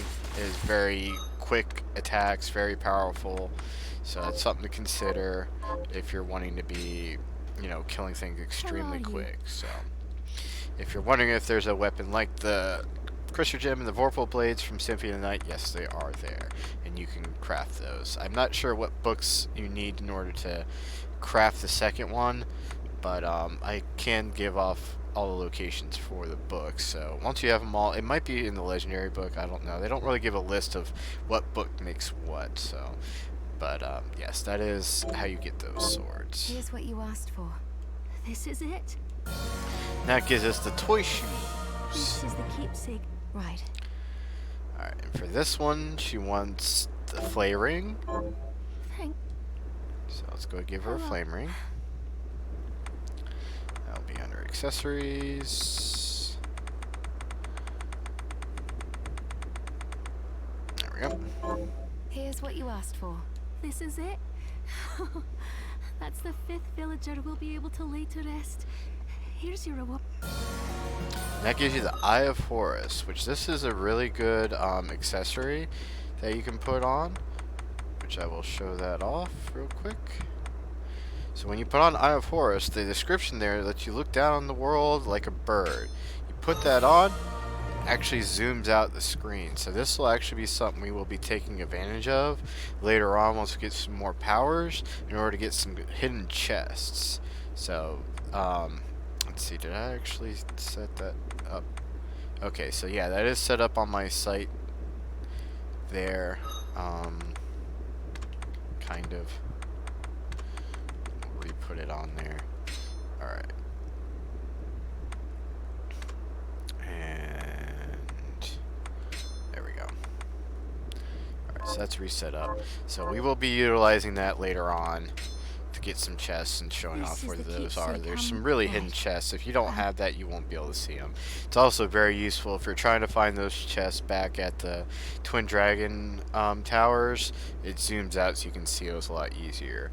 And then if you're looking for more of the hair books, this is where another one is. So when you turn in the tea dress, you're going to get the book number 9 for that, which this is craftable, which I should have one here. There we go. Here's what you asked for. This is it? That's one more villager. I get you book number 9. Alright, so that gets a couple of those quests done. We're gonna continue on with some more story here. We'll come back and do a few more later on. Like I said, there's about 15 of her quests, so we'll break it up in between as we take some breaks going back and forth. So we're gonna visit good old OD real quick.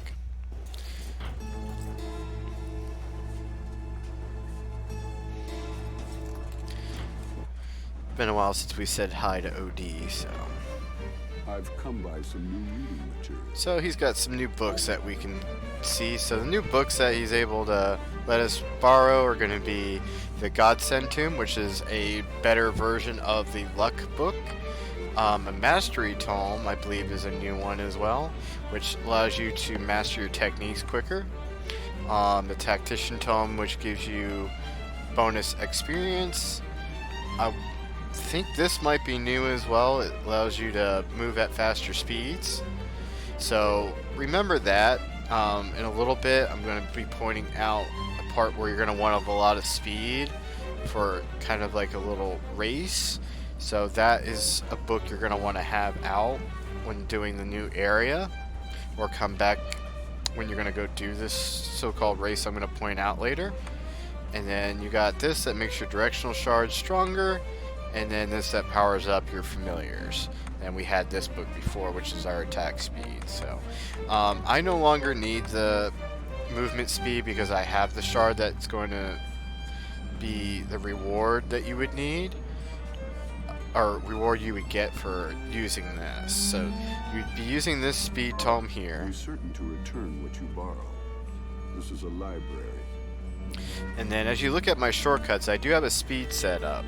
What I did with that, I have Reflector Ray on, the Aegis Plate, the Speed Belt, Before I had the Aegis plate, I had the Shinobi grab. It gave a little bit more speed. Basically, it's all items that help with your speed, plus the book with the movement speed. Have all that on. I'd actually recommend the Aegis plate over the Shinobi grab because there's going to be some traps along the path of that. So I'll show that off once we get there. Point it out again and remind everybody, but that's going to be important stuff to know in order to be able to get this shard where you can be able to super dash. So we'll be getting that very soon.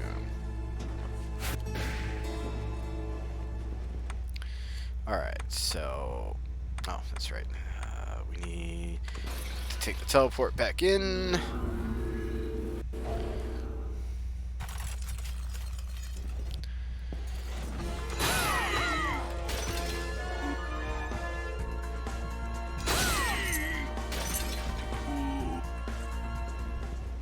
So we'll clear a lot more of the new area.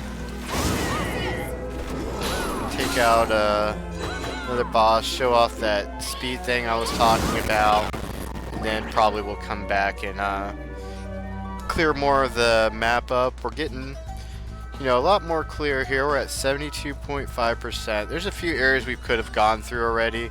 Like this is just another path back from the waterway that we could have taken a while ago. There's a little spot here we can do. We could have cleared this, the other sides of the wall.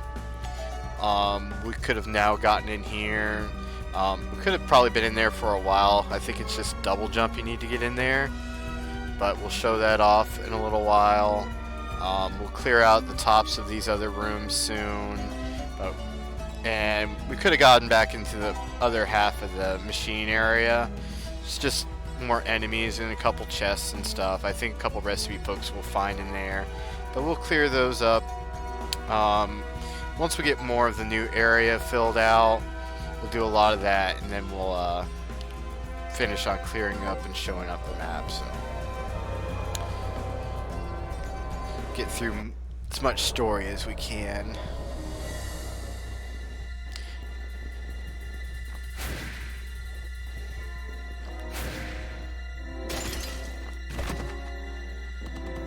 Alright. Big chest here. Oh yeah. Now that the fight's over, I can actually turn on all my stuff again. So, turn that back on. That way we can have all of our strength and be able to see the hidden walls again. I don't think we missed any hidden walls anyway, but just to be on the safe side, we'll get all of our powers back. Alright, so now we got all the powers back on. Alright. So one weird thing about this area is going to be, since it's very large, the actual like doorway pathways are not going to show very well on the map. So you can see it looks like a solid bar all the way across the bottom. But the actual passage to go into the big room is going to be right here where I'm standing. You're going to drop down. So I like to make a mark on the map. That way I know where the transition point is in order to get to the next big room. So if you have bad memory like me, it's good to kind of mark that in order so you know how to get back and forth if you're forgetful. So I don't worry about the side rooms as much, because I have those pretty much memorized, but it's always good if you want to mark them. I think they kind of show those. Yeah, that shows up decent, so you don't have to worry as much about those. But that one, definitely from the top to the bottom, doesn't show very well.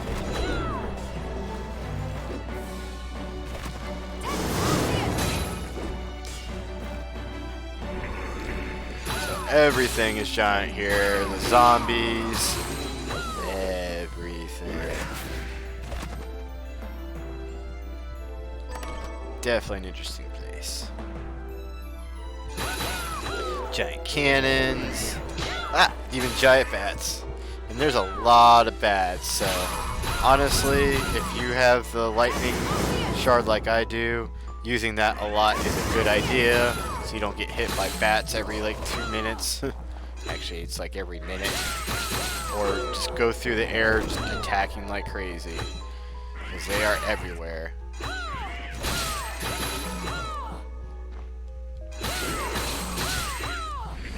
Yeah, you'll be being hit by bats like no tomorrow here. So it's definitely a good idea to go grind and get the Bovine Plume in order to upgrade for your super jump. Otherwise, you're going to be using a lot of inverting here if you're wanting to clear all the map. Alright, so this is what I was talking about. This ninja guy here, he wants to race you. So you want to set up for speed, and like I recommend putting on the Aegis plate. Even though you might be able to get a little bit more speed out of the Shinobi grab, having this on will be a lot nicer, and you'll see why as we race. So as soon as you go past the little line here, he'll start running, and you want to make it to the end before he does in order to get it. With me having the speed dash, I don't have to worry as much. I'm going to kind of go a little bit slow to show off everything. So you can see the reflector area, you got the spikes there, got these axes here, which the armor does protect you from, which is very good. You got a lot of jumping to do. Let's get to the end here, and he runs pretty decently fast, so without having this dash, I would not have beat him this badly. So you get here, he's wore out, and he says, "How can anyone be faster than me?" And then you get his shard. It's the accelerator. Now, to me, I believe he is a reference either from the new game that's out called The Messenger, or to Ninja Gaiden, or it might be a reference to both, which is really cool. So he is one of the guys that took me a little bit to figure out how to get, but he is actually in the book here. His name is Harrier, so that is the only way to get his shard. He only shows up in the book when you get his shard, so he shows up as question marks until then. So yes, you do need to actually beat him in a race to get his shard, and it's accelerator, and that's been the dash that I've been using. So like I recommend, have that speed set up in order to race him and beat him in the race. So yeah, a man that is in constant search of one faster than himself, which in the Messenger you do run around a lot faster, so I think it might be a reference to the Messenger, or that and Ninja Gaiden, other ninja type references. So it's really cool. I do like that a lot. So after that, you can change out your speed equipment, not need it anymore. You can go back, switch books if you want. But yeah, basically you want to come in here. The way I did it really quick was I ran through and did invert a lot and sliding, and had the armor on. Some people use the reflector way to shoot real quick. I didn't really need to do that. I think I might have used it once through here maybe, but practice it and you'll be able to beat him in the race eventually and get that shard from him. So after that, if you do New Game Plus, just have a setup for the accelerator to be on and throw on that armor. Really simple to race him after that. As you saw, I quickly zoomed around and got him. So that is why I have a speed setup. Plus, if I'm wanting to run around fast, it's always nice. Which, you could still throw on all the speed equipment and the book with the accelerator and go even faster. There is a difference. I mean, it might not be a super amount of difference to you, but it does make an effect. And there's even another book from OD that we will be able to get as we get further, which can give us even more speed. So I will definitely show that off once we get that far. So you can definitely be zooming around like everywhere super fast. So yeah, every one of these big mounds is going to be one of those leaf piles there.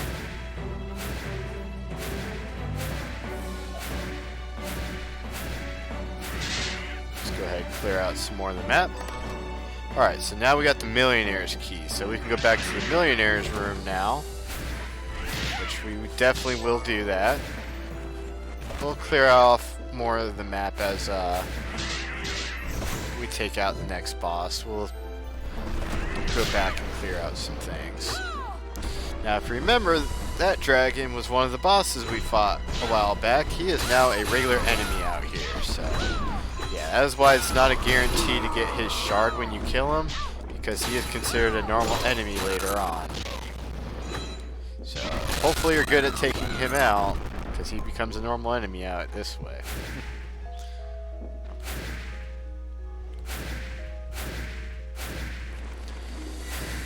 Yeah, I definitely recommend getting the super jump. Otherwise, yeah, clearing this map is going to be a lot of inverting. Got ourselves an HP max. Chests. Just trying to clear all the map while we're here. Giant frog.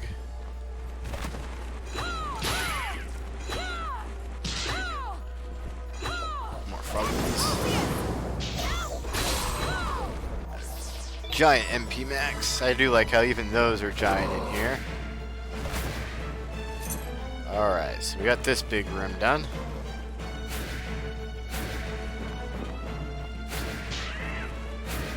Yeah, and if you're wondering, for the super jump, it is a lot easier to perform than it was on Symphony of the Night. All it is your backdash button while you're jumping.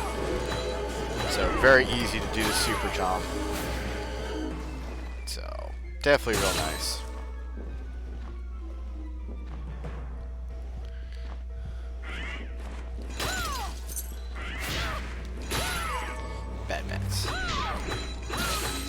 Of course, they bring the giant rats back. They're not any bigger than what they were in the normal castle, but they are featured over here. These are one of the larger enemies. And technically, there are tiny rats in the other castle, but they don't actually like really harm you. So that's kind of funny. They throw them over here anyway. But, yep, welcome back. Just exploring a little bit more of this area. I think you got to see the little race sequence with the ninja, or did you miss that? I think I was just finishing when you said BRB. You saw it. Okay, good. Yeah, now we're just exploring the new area quite a bit until we get to the next boss here soon. Yep, even giant bookcases. Everything is big over here. Alright, 2 months have passed. The church has vanquished the demons, but too much human life has been lost. Once it was found that we had a hand in my affair, my superiors were executed and the guild left crippled. Alchemy's principles held. We sacrificed everything and gained just as much misery. Only by some miracle was my life spared. Jebel did not die in the ritual. He is here, flanked by demons. He delivers judgment to the alchemist. My own punishment has come, and it will be far worse than the others. The shardbinders who died at my hands forgive me, and to you, my dear friend Alfred, I should have listened. May God have mercy on me. So, it's definitely not Alfred's, so I'm not actually sure who it is actually writing those journal entries then. Definitely interesting.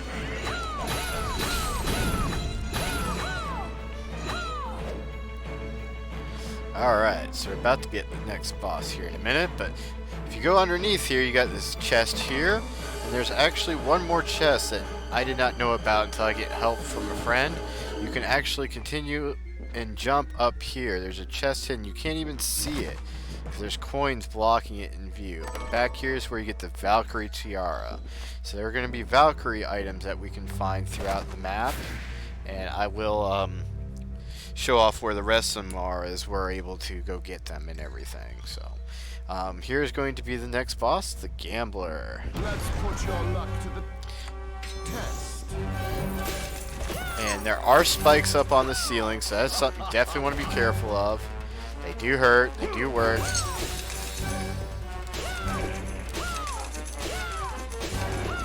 So if you want to be extra careful, you can put on your Aegis plate, therefore you won't actually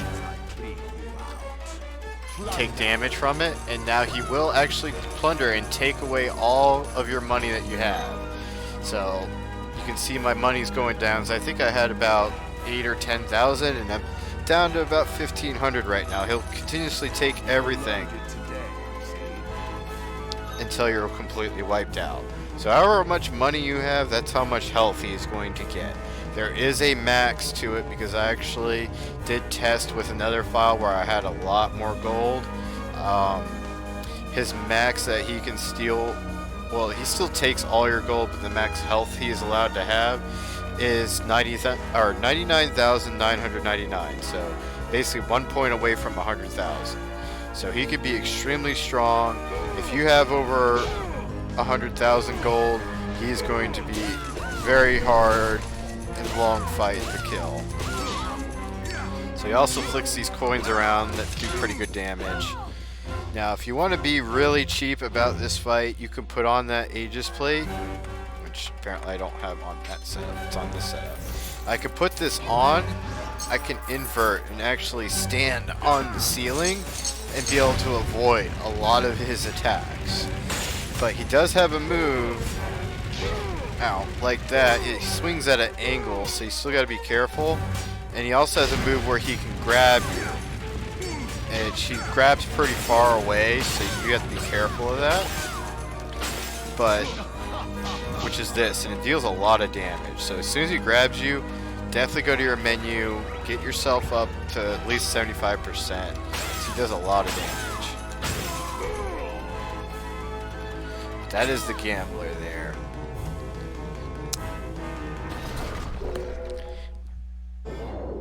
And he gives you the gold bullet, which how the gold bullet's going to work, it's based off of how much money you have. It weaponizes 1% of your total gold and throws it in the designated direction. So apparently the higher rank you got, the lower gold cost. So I guess it actually might use some of your gold when you use it. I've never technically used it. Let's give it a shot. So I'm going to put this on. I currently have 20,000 gold. So let's get to an enemy where we can actually hit something. Grab this. Let him form. So I hit it for 20. I'm at 20,709. Let's try that again. Yeah, it is actually using some of your money. So that is a shard you definitely want to be careful of and maybe not use it much until you get it maxed out. Because that's going to be wasting money. Unless you have nothing else that you need to buy, I would not recommend doing that. That could be something that's really powerful later on when you have like over 100,000, because it's going to do 1%, so that'd be like 1,000 damage. That'd probably be using a lot of your gold up too. I don't know if it's percentage based or what. That's definitely a shard I would be very wary of using.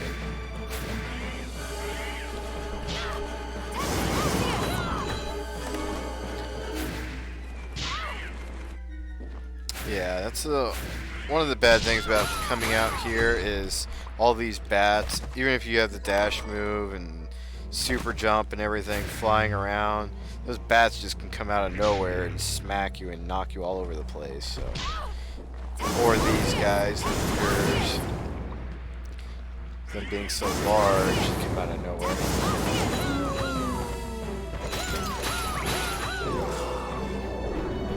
Alright, so those guys drop Drain. From what I've noticed, the Drain doesn't seem to actually work correctly. Because every time I have it, and I got that fully ranked on my other file, I don't seem to be actually stealing life from anything. I don't know if there's something I'm doing wrong, or if something's just not quite programmed right, or if the odds are still just really low for it to actually trigger. I'm not sure. But I personally don't use Drain. I mean, I have it fully ranked, so it is like one of my sub things. So there's a chance it could trigger, but it's very low. Even when I clipped it one time, it didn't seem to work at all. That's something I should actually ask about in the Discord about. This is where you get the Cashmere recipe book. So I'll get you some really nice equipment with Cashmere, which we'll be able to get show off where you get Cashmere at pretty soon. It's going to be in the next area we'll be able to get to.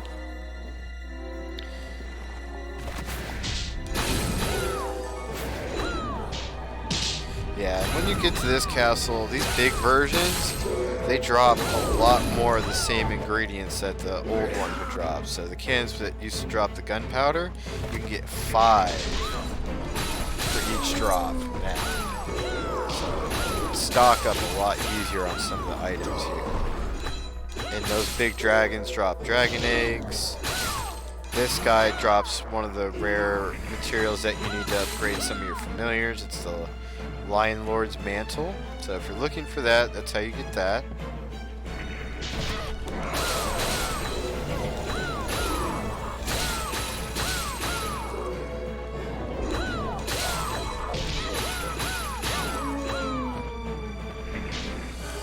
Alright.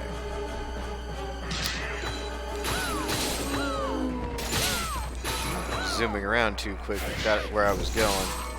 So, yep, need to come over here to the well to be able to drop down. Which that doesn't show very well on the map either. I think it's just when it's the top and bottom transitions, because it's not a regular just fall, like it's a solid kind of platform. That's why maybe it doesn't show. Also, if you notice an item gets kind of trapped inside the wall, if you do have detect hit and wait long enough, you will auto-collect the weapon. So that is something that's kind of fixed halfway-ish. Does take a minute for it to register, but at least they put attention to detail to make sure if an item does glitch in a wall, you can still get it. Just be patient, make sure you wait until you actually grab it. So now we are in the Glacial Tomb. This is going to be the last area of the game.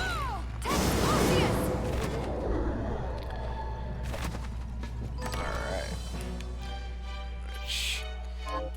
I put a lot of marks over here because I was doing some farming, so you'll be able to see. These are a lot of the marks where all the blue chests are. In this final area, you're able to get crystal, orichalcum, and cashmere out of the blue chests.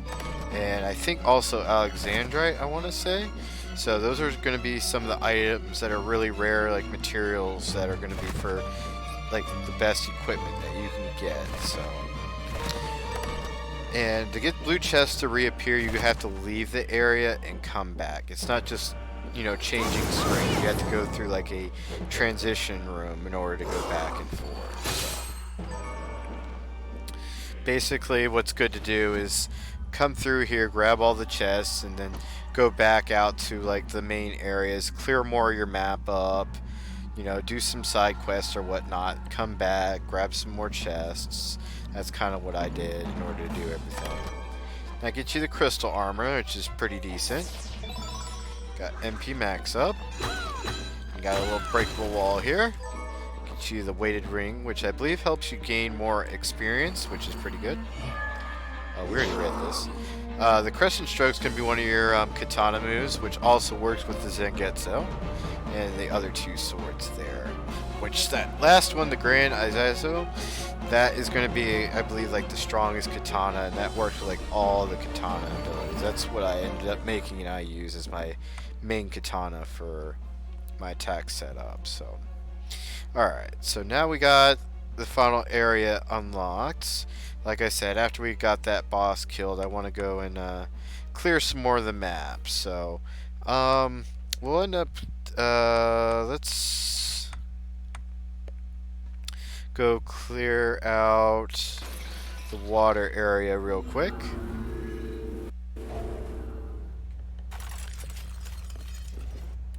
Actually, we didn't go back to the ship. Let's go back to the beginning. Because, yeah, we could have done that a long time ago. We'll do that real quick. Oh, since we're here, let's do a couple more of hers. Right.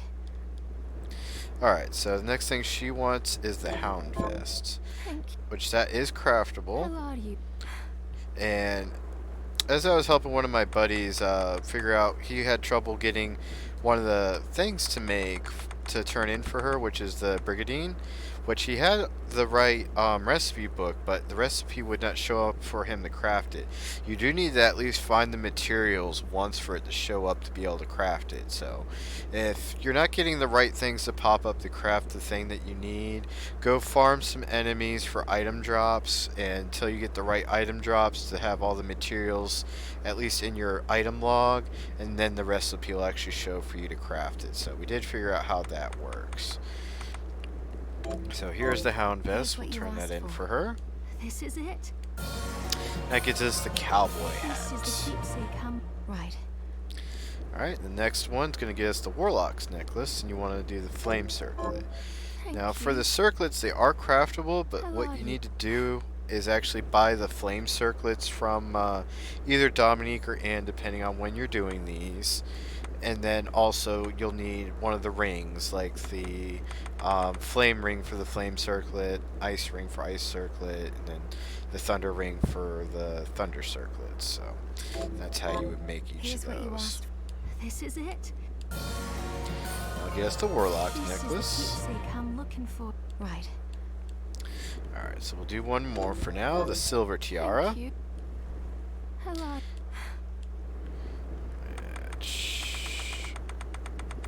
That one I believe is just craftable. You just use silver to make. Pretty easy. Here's what you asked for. Silver is pretty easy to get if you end up farming the spear knights. That's how I farmed a lot of silver. So now I'll get you some chicken casserole. Alright. So we'll do more of her as we come back again after finishing the ship. We'll do a few more of her. So we're not doing it all at once. Alright. So as soon as you got like double jump or invert, or if you upgraded got super jump, you can get up to the higher up areas on the ship here. So here you can get the pirate hat. So that actually is one of the headpieces, which all your headpieces are pretty much going to change how you look. So if you put that on, you can actually look like a pirate. It's really cool. Matter of fact, we'll have that on for a little bit. So we've got a nice little nifty pirate hat.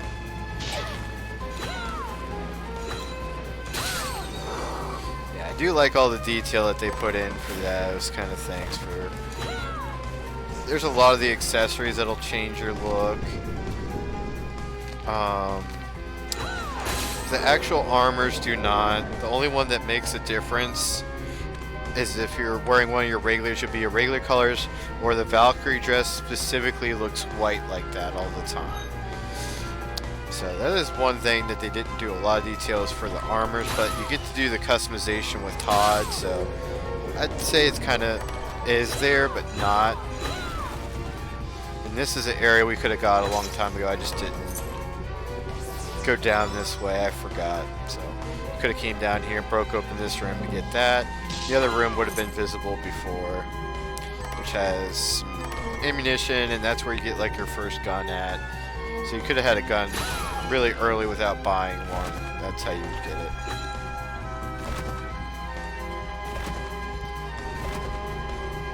Alright, just want to check here.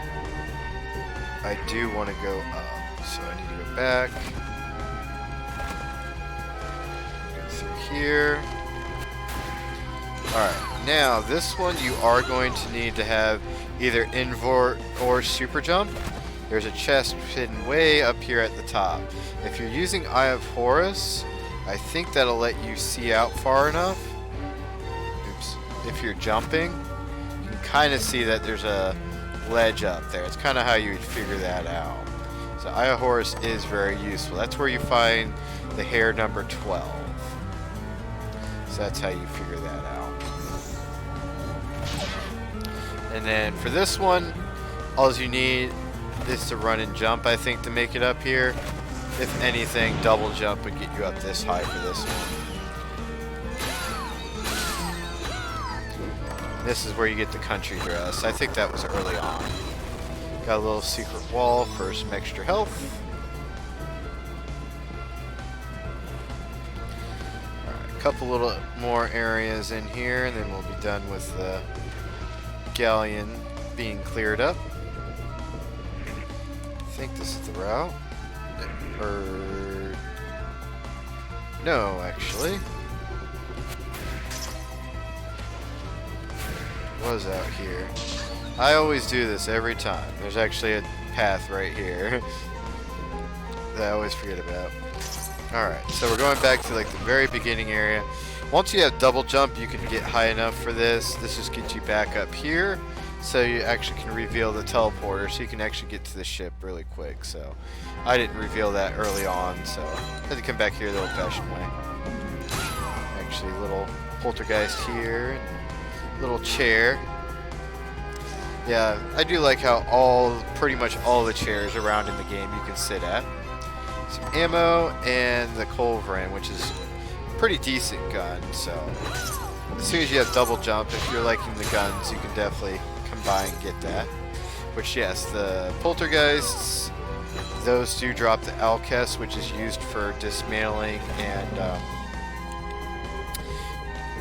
to get materials back from stuff that you're using alchemy for and stuff. So. But the best way to farm Alkes, if you're just wanting to get it from enemies, is actually going to be in the desert area. So if you use the teleport, which desert area is over here, you're going to go basically straight across. I think it's like right over here. There's a little black and red ghosts. They drop 2 at a time. That's the best way to farm. And there's a room in there that's got the dragon fossil and 2 of those ghosts. The 2 ghosts are like right next to each other, so you can go in and out and farm them. That's how I got up and built up and did a lot of dismantling in order to do a lot of the coins for those weapons I was talking about. So if you're trying to get like all items, all weapons and stuff, dismantling is a very good way of getting stuff back. Like if you don't want to keep one of everything, especially, you can reuse your materials, or if you got the alchemy bounty, you can sometimes get extras and then break down your extras and use them for stuff. So, alright, as soon as you got double jump, this is another one you could have got. That is the staff, which that is the only staff that has its own special ability in the techniques list, which is not that one. Lunging Serpent. So it's a very simple maneuver, but yeah, if you look in the journal entry for that one, it is only that staff that works with it. It's just kind of like a little lunging attack, which is pretty cool. That's the only one that uses it. And I do have all the techniques. On this file, I did not max out Thousand Blossoms yet, but on my other file that I've been doing stuff on the side, I do have it maxed out. And I'll explain an easier way of getting all the techniques mastered and stuff once we get further. If you want to do it, it's really good to max them out late game. Definitely max out like whatever your favorite moves are, but for some of them they do take a while to max out. If you want to wait till the end, I'll show this good strategy of maxing out techniques that I found. Alright, so now we are done with the galleon.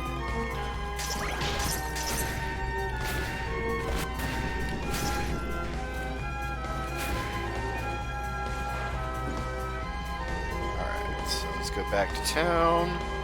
We'll turn in a couple more quests with Abigail, and then we're gonna go take out one of the specialty bosses. We'll go ahead and use that millionaire's key that we got and show that off. This is the keepsake, right? All right.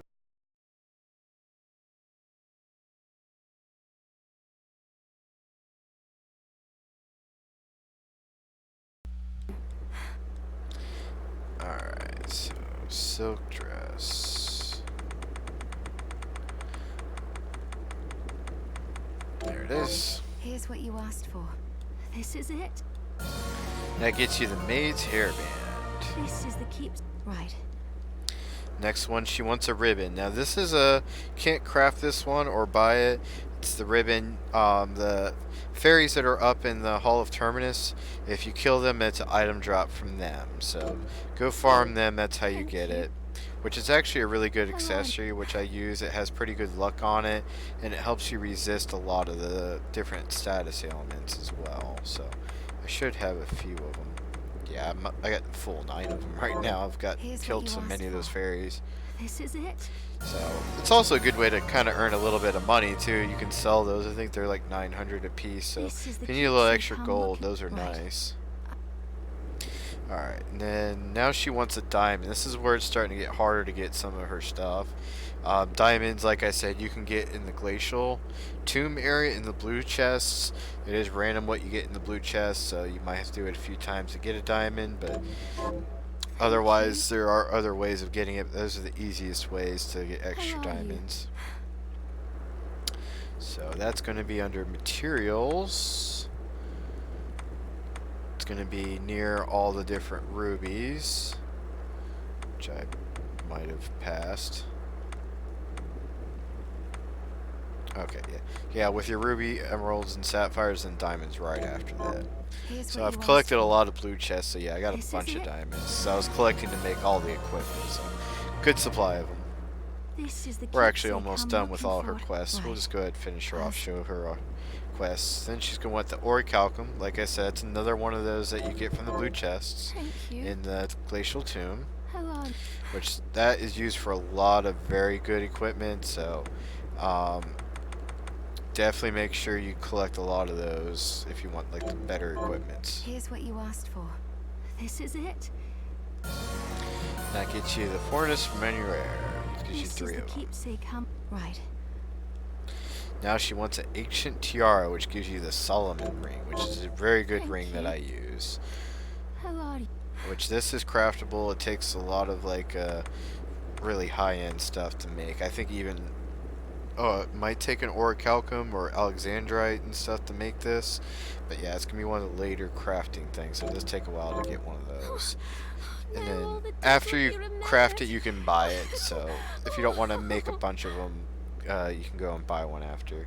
And that's going to be the final thing you have to turn in with her. And she says, now all the dead will be remembered. Get the Solomon ring. Like I said, that's a very good ring. What that does, it gives you really good luck, 6 luck, and also it makes it so it's easier to get shards. So what I do for my luck setup, I have one gambler's ring which actually has better luck on it. It gives you 7, and it also gives you a chance to steal items from enemies. I use one of each, that way I can get good drops for items and shards. And if you're going New Game Plus, you can actually get doubles and do like double gamblers if you want the highest luck you can, or double Solomon rings. That way you have really high chances for shards, because using 2 of those actually does make shards pop up a lot faster. So it's not just solely luck based. It actually does affect shards specifically, and that goes for items specifically. There's a lot of good things for items. Like this one is good for item drops. So even though the Solomon ring has 1 extra luck, if you have 2 of the plunder's rings, those will be better for items, but the gambler's rings are going to be better than the plunderer's rings. And then this is good for enemies dropping gold, so that's a lot of your different things for drops and luck based stuff. This one is specifically just giving you more strength for how much gold you have on you. So these could be pretty powerful if you carry a lot of gold. Me personally, for my attack setup, I go with the silver rings, which is based off of how many kills you have. So the more enemies you kill, the stronger you got. So for me, I've killed over 15,000 enemies on this file. It's even higher on my main file, just by grinding, getting materials and stuff like that. So those become like the most powerful attack accessories you can have. So that kind of just explains some of the setups that I have there. But that is all the side quests here in town. There's going to be another quest we'll be able to do on the side, and then we still have those ones where we got to finish killing off all the special bosses and stuff. So we'll go ahead and go to Hall of Termination. This is going to be nearby the Millionaire door for the Millionaire's Bane, I believe his name was. So we're gonna take him out real quick. Yeah, that's the fairy that drops the ribbons that I just killed there. So, wondering what she looks like that too. So this is the door up here. Like, we got the key in the Den of Behemoths. That's how you get in here for Millionaire's Bane. So this is the slot machine that you get to fight. And it does drop a bunch of gold through the roof there. So watch out for those to open. He does bounce around a lot, so watch out for that. He is very powerful, so do definitely be careful so he doesn't jump on you and hit you a lot. You do kind of want to make sure you have your attack set up on, because he can deal a lot of damage. He is considered kind of like a strong mini-boss. I consider him a boss, but he is optional. Yeah, an optional boss. He does have a lot of life to it. As you can see, I am using my attack setup and doing quite a bit of damage. He does get invulnerable.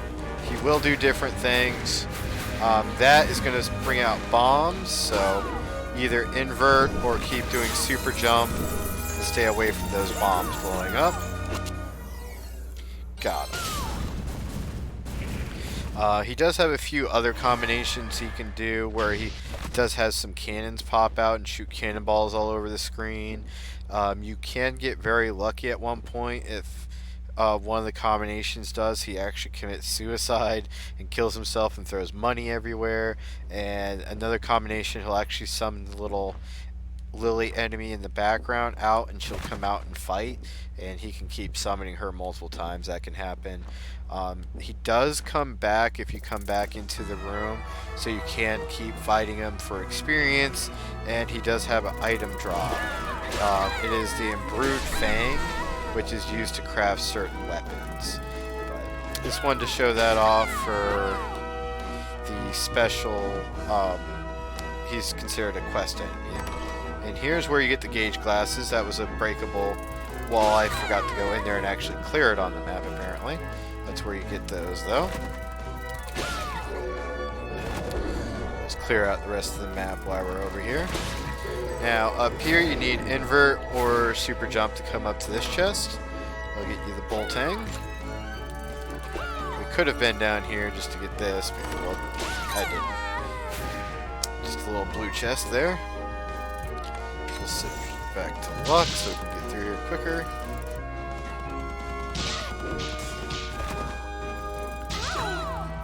Alright, clear out more of the tower over here.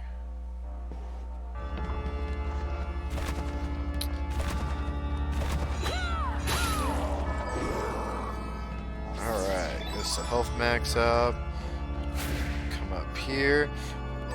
Which, depending on how far you trained up your reflector array, you can actually aim it up and get up there. It is very hard.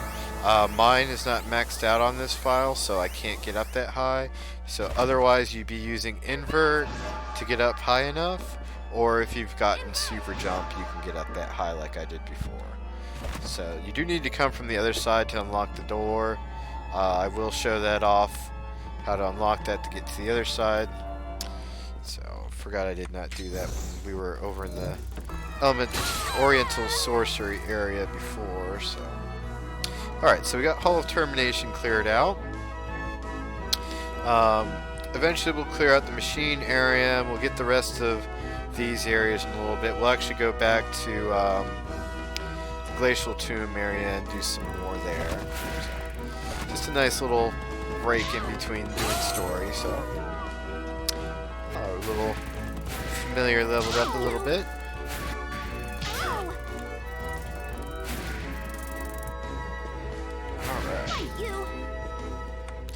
Alright, so back here to Glacial Tomb.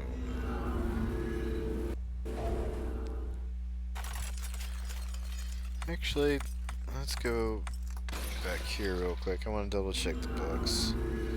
Make it a little bit easier. I'll throw on the attack books.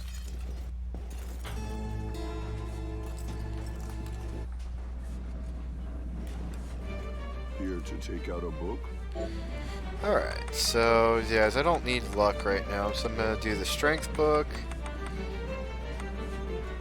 And why not? Oh, I got this, the attack speed. Yeah, those two will be fine. Be certain to return what you borrow. This is a library, not a bookshop. I don't think I showed it off yet, so we'll go ahead and do this while we're here. So, reference back to Symphony of the Night, where you could mess with the librarian and do the super jump underneath him. Well, in this, it wants you to use invert instead, but yeah, it wasn't. Well, it's supposed to do that and bump him up. It's supposed to work with invert too. There we go. If you do that, it knocks him up. So it's very neat. You want to do invert for it to actually trigger right, and it'll actually bring up a chest down here. So you do get an item like you would in Symphony of the Night, and this will get you the nose glasses. So that's a throwback to that. Alright, we're going to go ahead and clear this real quick. Alright, I got that room. So,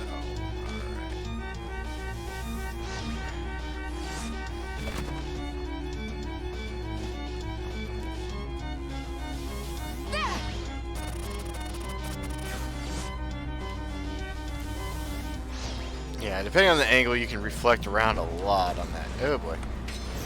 Yeah, the nice thing about that Aegis armor, you can put that on and come back here and not even have to worry about any of these spikes on the ceiling or anything. It's definitely like, I like having a shortcut for that. Put that on when you're running around in this. There's a lot of spikes everywhere. Especially this room where you jump too high or miss your jumps. Especially if you get hit by the yellow guys, get turned into stone. This room has saw blades and spikes everywhere. So to get this, you're going to want to have spikes on, of course, and reflector ray right in. Grab it, then you can shoot yourself right out. You could technically come in here without the Aegis armor, just use your reflector ray, aim it in there, you'll be fine. Alright, so that clears that. Yeah, as you can see, if you're not careful, those guys will turn you to stone.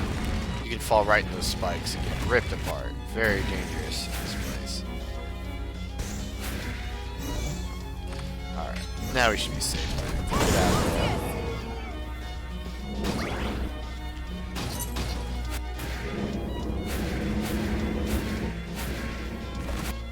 Quick work of these rooms.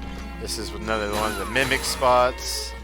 So this is a good spot to farm the mimic shard. Just go in and out. You can keep killing that mimic there. Very simple. We got a blue chest here. I'm gonna put back my armors. I noticed the spikes down there. There we go. Got that little bottom piece. Don't think we grabbed the Celeste key yet. Or, yes, we did. Okay. Got that a while back. So this is Celeste room. So basically what Celeste room is a nice little room just to relax in. It's got a lot of chairs. You can sit in different spots. It's got the nice cat picture. And it's got all these music boxes in here. So each one of these you can open up and they'll play music. And each one is different. Now, I'm not 100% sure. I know on the Kickstarter there was a goal for like one of the highest backers or something, I think, was able to design a room, and I think this might have been the room that was designed, or this is just paying homage to like having like a nice relaxing room like some of the Castlevanias do. So that's one of the things. A lot of people are trying to speculate that there's some secret to this room. I don't think there is. I think it's just a nice room to come relax. There's been quite a few games for Castlevania that had a nice relaxing room that was decorated in no monsters and stuff. That's what I would think this would be like. There might be something later on with like DLC they'll add that might add some more to this, but yeah, each of the music boxes are different. So Very neat room. And you could actually have all the music boxes going at once, but it sounds weird if you have multiple. But you got the little egg over here as well.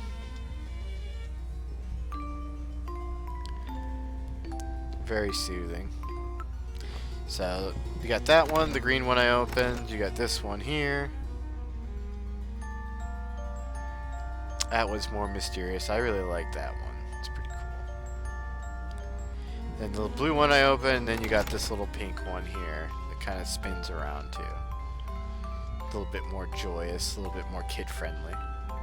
But that is Celeste's room. So not all the key rooms are going to be bad monsters that murder you. So that is actually one of the safe ones.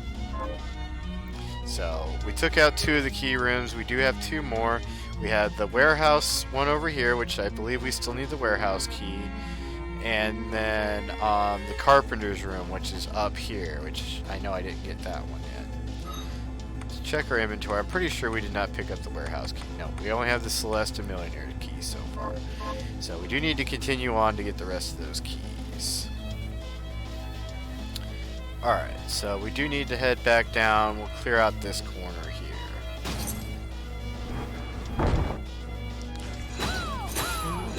Oh, it was the Lance Armors. Those are the guys who dropped the silver. I thought it was Spear Knight for some reason.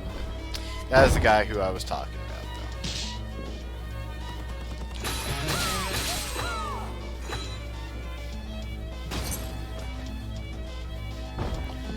though. Alright, almost there to clear out this room.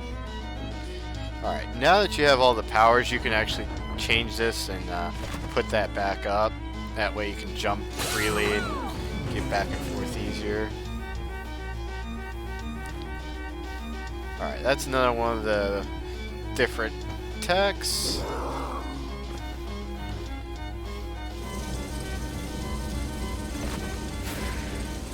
Alright, cleared that room. Got a room with a dragon in it. Now this dragon room also has the floating heads. You also have a treasure chest in here. It gives you gold equipment. If you come up here, you actually have a breakable wall. So you'll need like invert, maybe double jump might work. Let's test that. No. You're gonna need invert in order to get to it, or super jump. But you get invert first anyway, so. And that gets you the traverse ring, which, what does that one do again? Let's show that off. That is the one that increases attack power in proportion to how much map coverage you've completed. So this is a pretty good ring to use until you get a lot of kills with the silver rings. Those work pretty well. So those are pretty good attack rings. Alright, so we're almost done with the Liver Ex Machina. You just need to come over and cut out that little area and that little bottom portion, and we'll be done with that. I zoom right up into that.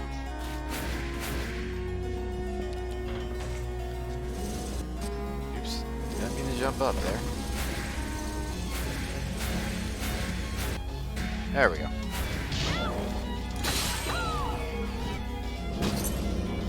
Yeah, those banshees curse you. That's crazy. Oh, okay. So this is one of those rooms where you need to actually be using your craft work. You want to grab this bookcase. I'm going to make this look a lot easier by using my super jump.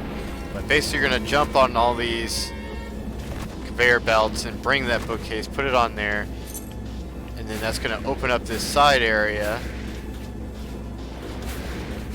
here that you'll have to ride around and jump up into.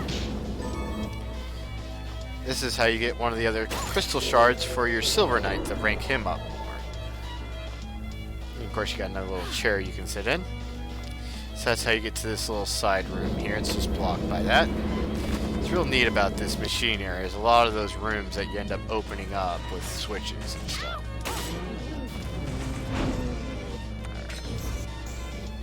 That's taken care of. Come in here. Once you have Reflector Ray, you can get that chest up there. You just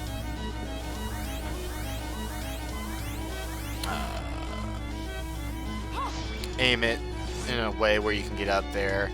If you're really short on your Reflector Ray, I think you have to bounce off the bottom one to the other one and up and over or something. But that's how you get your first Thunder Circlet really early.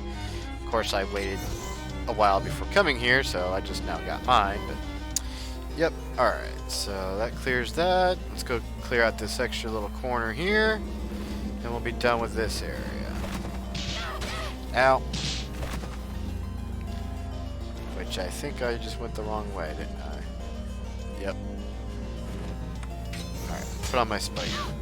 On my Aegis armor, so I don't have to worry about the spikes. So there might be spikes down this way too.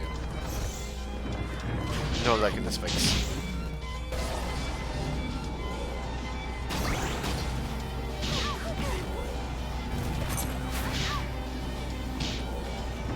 Got that. Down here, this is a real simple chest to get. Push the bookcase over, grab that, and that's where you get your cookie recipe at. Alrighty, so I think that clears up that. So, pretty good. Alright, which... let's go this way. Open that up. Let's cut through here.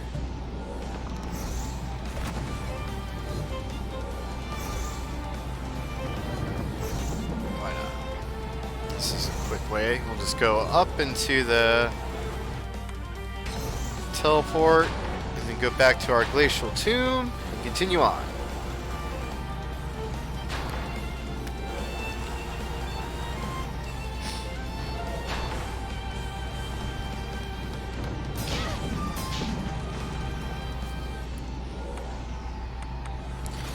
Alrighty.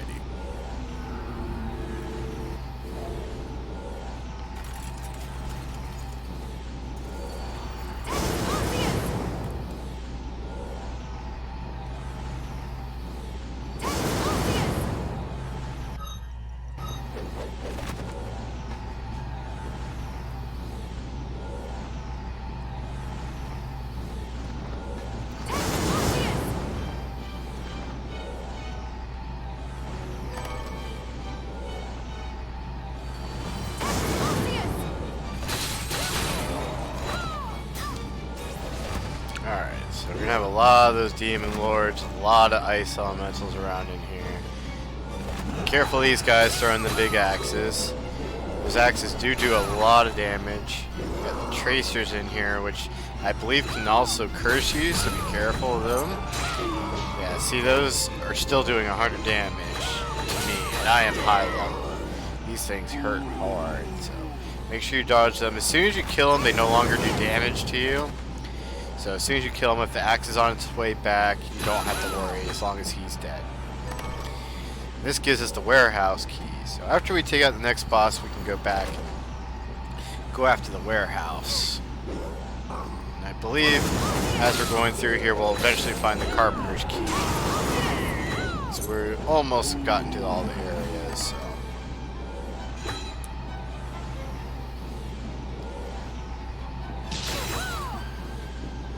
Alright, so this is a path we can't take yet, so we definitely need to go after the next boss. That's going to get us another power, so we can continue getting everywhere. Alright, got ourselves an Alexandrite and some other stuff. Alright, easy chest to get, just reflector ray right through.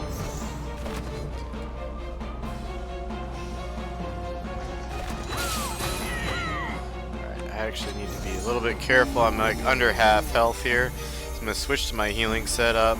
The healing spell is pretty weak. As you can see, I ranked mine up all the way and it only does up to 15 every click.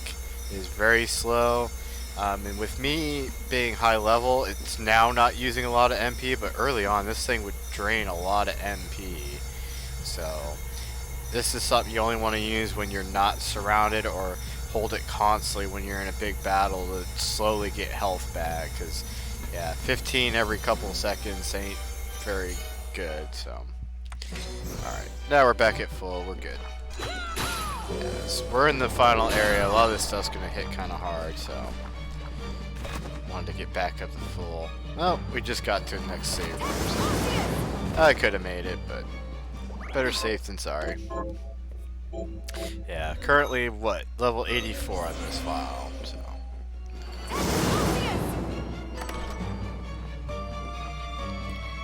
Alright, so there's the next boss, but before we do, got a little breakable wall here. It's gonna give us some extra MP. And of course this room down here gets us an extra little chest. So we'll switch to our attack setup. Let's go say hi to the next boss. Ah, I have you now. we found Zangetsu and Gremory.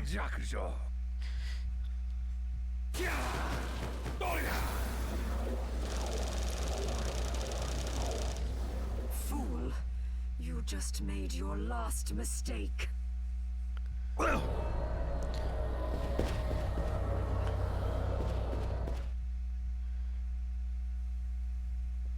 luck, Miriam. Yep, unfortunately Zangetsu gets taken away, and then we get to fight Gremory. You may possess the blade now, but without him to wield it, it poses no real threat to me. That's Wrong, what you think. demon. Songetsu's wrath and mine are now one. You used Jeeble, and now you will pay! Very amusing, wench. I do not have time for this. But, seeing as I need your crystal, you leave me no choice. Your wretched plans end here! Baal, King of Kings, must be summoned. Prepare to be brought in line! Alright, so now we have to fight Gremory. The nice thing about this fight, though, we do not actually have to use the Zangetsu sword against her. So, whatever your strongest weapon is, go for it, and just take her out. Now, she does have a chance of cursing you, so watch out for those hands. Alright, once that happens, that means she's going to second phase, which means she will be able to do that. Ow. And it does spin around, so it's good to either invert or super jump to the ceiling to get away from that. There we go. Gotcha. Curse you! Did quite a bit of damage, took me to half health. And this will get us our final really important ability, Dimension Shift. So I'm actually going to edit my shortcut now. Instead of Reflector Ray, I'm going to use Dimension Shift. As soon as you have Dimension Shift, Reflector Ray really isn't needed anymore. So wherever this white orb is where I send it, I actually get to switch spots where the white orb is wherever I point it. And you can do this while jumping. Kind of have to aim it, but yes, you can do it while jumping. So this will be able to get us to all the rest of the areas on the map that we need to. So, but we know that Dominique is a problem, so we need to figure out where she is. So we saw that area where we could, we needed a way to get beyond those walls. Now we have Dimension Shift. That's how we're gonna continue on over there and find her. But before we do that, we are gonna go clear some more of the map. We have the warehouse key, so we can go and take care of that. But actually, yeah, let's go clear the rest of the map up until we find the next boss room, but we won't actually go into it yet. I think we'll actually grab the Carpenter's key along the way, or it's one of the areas that I forgot to go clear on the map, and we'll do that, one of the two. Dimension shift! But I want to show off the rest of the map, get that 100%, Dimension shift! everything before we Dimension shift! take out everything. Actually, I don't think there is anything Dimension shift! else besides going straight to the next boss. Oh, we'll clear it. Alright, so that's the boss room, and then that's the final save room before that, so. Alright, so what we'll do is we'll just go ahead and use a waystone. Get out of here. So yeah, Zangetsu has unfortunately disappeared. Have you learned anything new? Here's what I've Alright, so turned we've out of gotten monsters. more of the quests done. We'll turn them in. She gives us some of the uni rice bowls, so if you don't want to have to craft it yourself, you can do her quest. She also gets you some obsidian for that one. Get some big spite for this one, Got any targets for me? which that's used for some of the weapons and stuff. It's pretty good. Another way to get big spite, if you get the flame mail, which drop from the flaming zombies in the Inferno Cave, you can dismantle those and get those made. So for beating the millionaire, we get the gold power ring. So that's how you get that.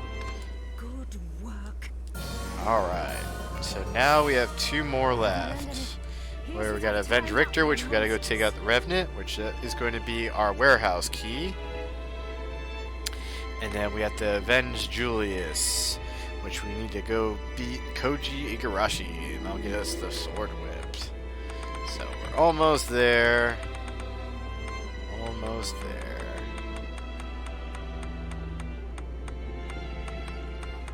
So yep, did a lot of them. We're almost there.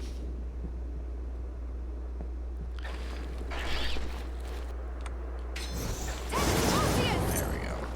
Alright, so let's go get some more stuff on the map. So we are going to go back one more time to the Twin Dragon. This is going to be one of the areas I'm going to show off that you do need to have Dimension Shift for. So if you go completely right from where you come from the teleporter, you're going to go down. Like you were heading towards where the boss is. Make sure you watch out for those spikes. Alright. Now you can see that there's a bridge here and then it's open underneath. If you go and put on your Eye of Horus, you can actually see zoomed out. You can actually see the chest that we're going to get right below. That's how you figure out that this chest is there. So basically just use Dimension Shift, port down, grab the chest. That's where you get the Valkyrie sword. So that's the one of the other Valkyrie things that you can get. Now go back to site, go back out here, invert. Just want to make sure that we got all the chests. No, we did not. Alright, so there's a chest right here. This might be the other Valkyrie. Yeah, that's the Valkyrie dress, is right nearby it. So that's where the Valkyrie items are. So you have the dress that we just got. I showed you where the tiara was, which was back by the gambler. And then this sword is the last one, which we just got. So those are the 3 pretty powerful weapons and setups if you want to be all done up like a Valkyrie. Those are the items. I don't think there's a Valkyrie accessory though. Let's look through.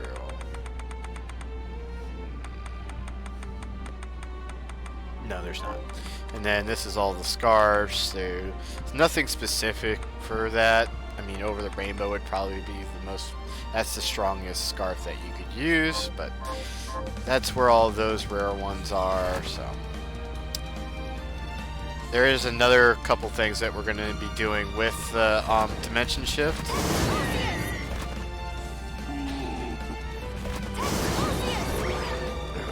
Yep, keep coming up. Switch back so I don't have to worry about spikes. Yeah, it's definitely nice to have a shortcut set up with the Aegis armor so you can just run through these areas that have the spikes. Not have to worry.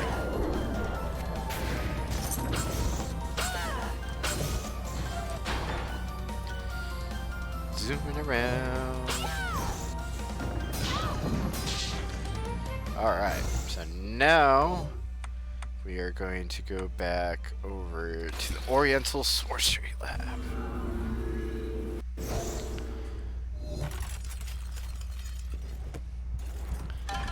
Alright, so you can see there's... Stop it! Areas of this that I did not clear out. Kind of went through here quickly because I knew a little bit of a pain to get through some of this. So, oop, Yeah, some of them will relaunch you through the same ones. It's a little bit confusing, so it's easier to come back and clear this area once you have Dimension Shift. You can just port through the walls and get on the other side. A lot easier. We could have done this a little bit earlier, but easier now that we have Dimension Shift. That's where you get your Crimsonite equipment recipes.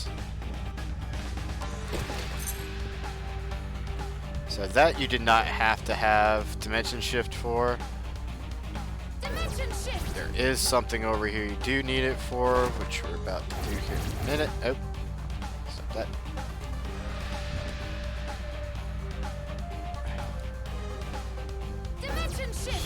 There. Ow.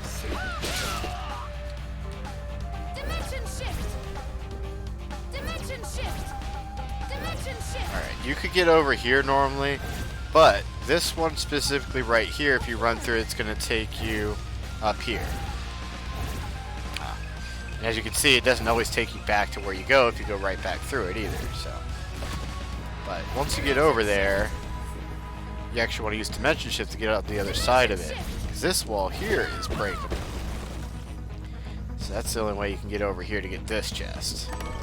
So that gets you the Kitsune mask. So that was a room that stumped me for a while. I didn't know about until somebody's like, "Oh yeah, use Dimension Shift, get on the other side of one of the barriers you couldn't have." And yeah, I'm like, "Oh yeah, I didn't go back over there. That room was annoying with all the teleporting around." So once you have Dimension Shift, real easy to make it through there.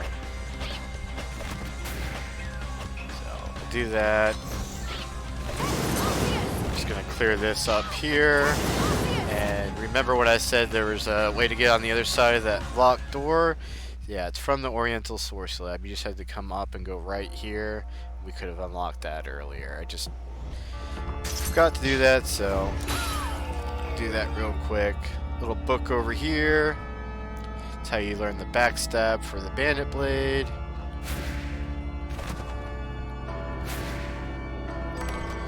Potion. That's where hair number 2 is. Wait, this isn't the one?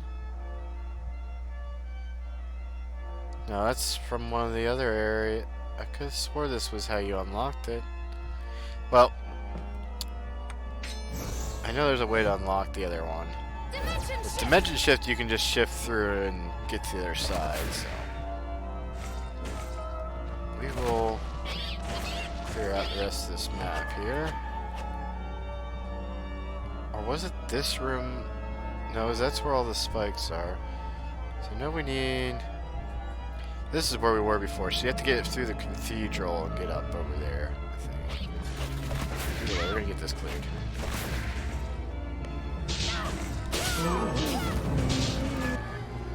Alright. Show off all the map here. Alright, we have this one.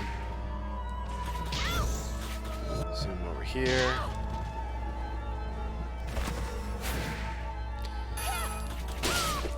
Alright. That's where very fine equipment is. Their money chest. Alright, yeah, you want to jump on those bells, that way you can make them fall, and then you can come down here, break this. You have another chest, this is where hair number 10 is. Pull this switch, and that gives you a shortcut to get down below here. So now we got that open.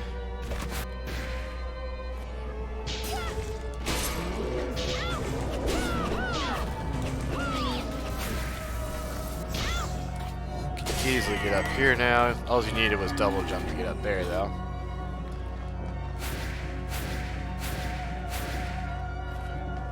There we go. That's right. You just needed an invert to come up here on the other side to unlock. That's what it was. Alright, that's where the carpenter key was up there. So now we have all the keys. Clear the rest of this map. Over here is one of the other shards for Silver Knight. Alright. Now we're at 96.6%. Lot better. Alright. Let's go back to the Sorcery Lab. So we still have 2 more things we need to get over there. I know we cleared the map, but some spots we've been, but we couldn't get to the actual items there.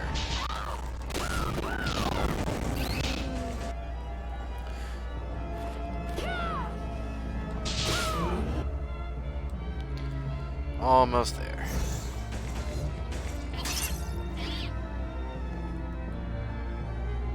Actually, I do need to go. Up we go.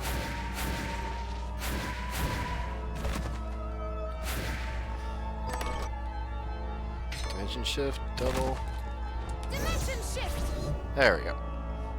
Yeah, we'll keep dimension shift on. We're gonna need that. Yeah, very neat rooms. Love the music. A lot of neat bells and stuff going on. Alright, so the other room, remember these little bridges that had stuff underneath them? Couldn't get underneath them before, but with dimension shift, you can. So that's how you get the talisman scarf, right there in that chest. And then, now that we did a couple other things, there's actually another thing we can do over here. If you remember, we had this big rock area before. Well, if we kind of look, guess who's hiding in there? Yep, after we met him in the waterfall, he teleported himself in here. The way to get to him is dimension shift, so let's check on him again. Seriously. It wasn't my fault, Miriam, I swear. I hope you're ready to live here forever. Yeah, we're definitely getting more angry with him. Oh, come on. Please, you can't tell me your mind has never wandered. For just one split second, I remember this mystic land called Nippon that I heard about. And Farewell, Benjamin. wait. Don't leave me here. If I find you in even one more strange place, foot, skull. Oh, well, all right. But could you please help me? Please? Yes? Say yes. Alright, give him another waist down. Yeah. I'm gonna get it right this time. You had better get it right this time. Always knew you cared. Get out of here! I'm getting. Kisses. Love you, don't change. Mean it. Hope I don't see you again. Unbelievable. I had better make sure he made it back to the village. Alright, we get good 10,000 from him that time. So yes, that is where you find him again. Oops. Alright, so let's go back to Dimension Shift, get ourselves back up. So yep, that is the third time we run into old Benjamin. And that is actually the final time you do go back to town. We will do that in a little bit. I do want to go back and do the carpenter room real quick before we head back. So, and I'm going the wrong way. But you could always head back if you want to, because he does give you another item. We'll show that off here in a little bit. Like I said, we're going to clear out this first. So you don't have to go the same route I did, but you could.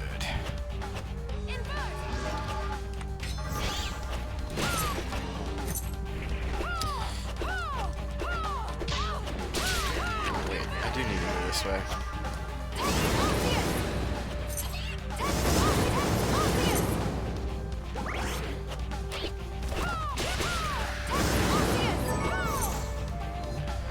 Alright, so we're going to reveal the carpenter's room. Let's shift back. The only downside to going towards the carpenter, you kind of want to use the teleport room, like maybe go back to town, save, use teleport room, then come straight here. Try and conserve as much health as you can, because he is not a pushover. I mean, he's going to look a little bit easy on this playthrough because I'm on New Game Plus, but I'm also level 84 with a really good setup, so it's the only reason why he's going to seem a little bit easier. But him just walking into you is doing over 100 damage to me, so. And all of his attacks are pretty strong. He constantly throws those daggers, which hit really darn hard, and he's annoying. And every so often he will start making those pots. And basically, yes, they will summon the demon lords, which is one of the quests we already completed because they're already in the glacial tomb. But that is one way you can kill demon lords. But yes, that is how you kill him. That's pretty much all of his attacks. He can make up to like 3 or 4 of those pots. He's another one that respawns. He's the one that drops the imbued bone, I believe. Yes. So there's an item you farm from him and a shard you farm from him and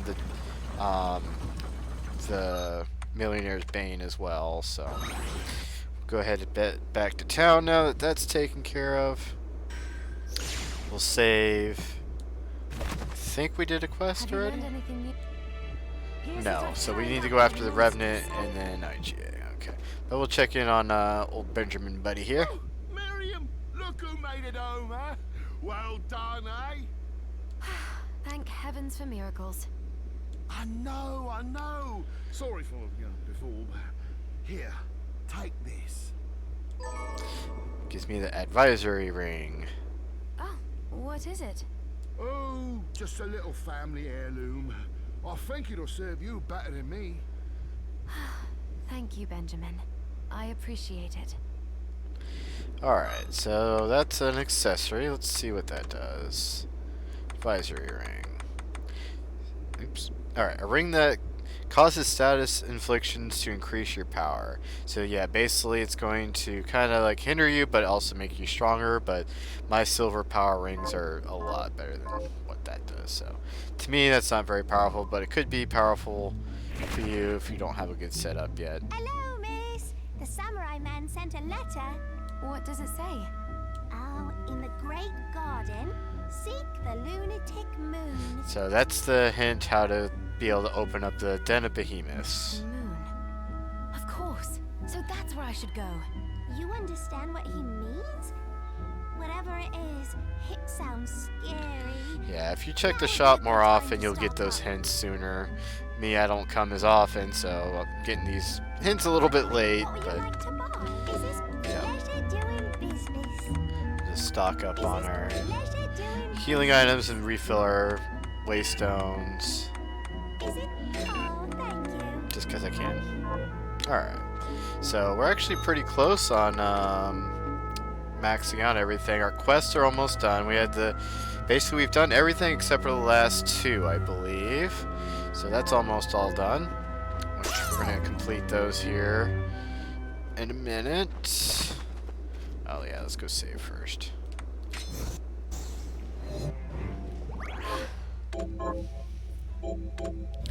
How are we doing on map? Yeah, we need to clear that up real quick. Yeah, let's clear up the map, then we'll go after the final 2 quests, and then we'll go on with our story and show off some more of the hidden stuff. So, alright, so down here there was a secret room you could have got pretty early on. This has the first 8-bit coin that kind of lets you know about the 8-bit stuff. Go up here real quick. Up here you just need invert or super jump to grab this ammo. Actually, I think you might even be able to get this with double. No, you're going to need invert for that. So invert for that one. Or super jump. Which you get invert first. So this is the under the bridge path you could have taken a long time ago. So this is another path just to get to the underground water area. Now, you could come here like right from the beginning. The only downside is you won't be able to really go anywhere without knowing how to swim. So it's kind of why it didn't come this way. It's kind of like an optional route you could take.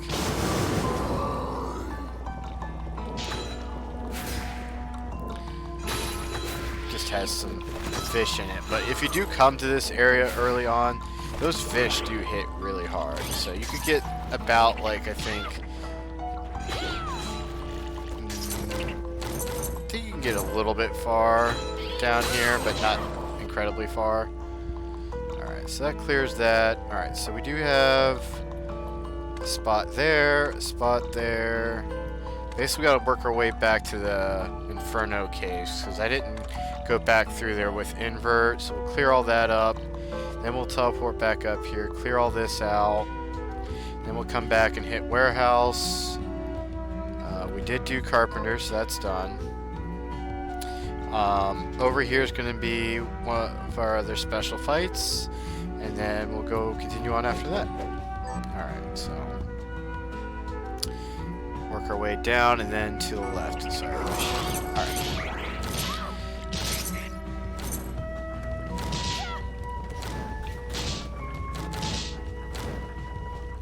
Going the right way, right? No, I am not.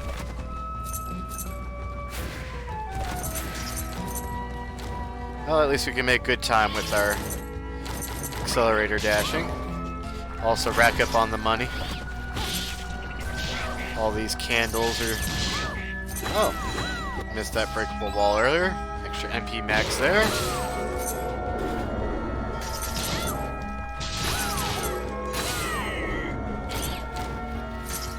Look at all that money just slowly racking up. Yeah, the late game, easy way to earn money. Zoom around, break all the candles.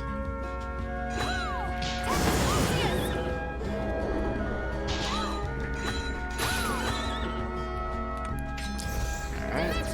Shift through.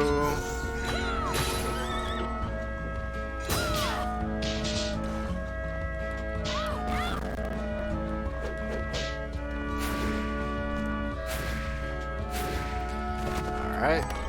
That's where the swordfish sword is. Got that done. Alright, so now I just gotta work our way this way.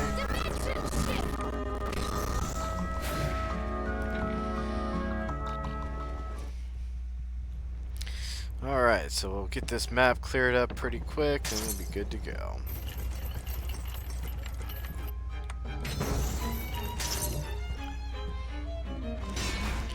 Now, if you want to get through this area a lot quicker, throw on the Aegis armor. You don't have to worry about the traps. You just run around like crazy.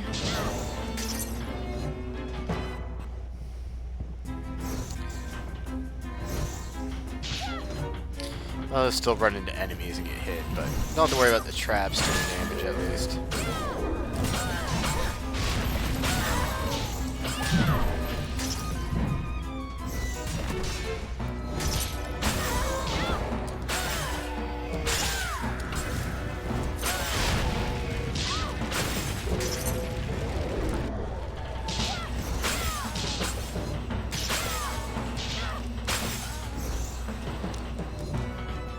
Alright, almost to Inferno Caves here.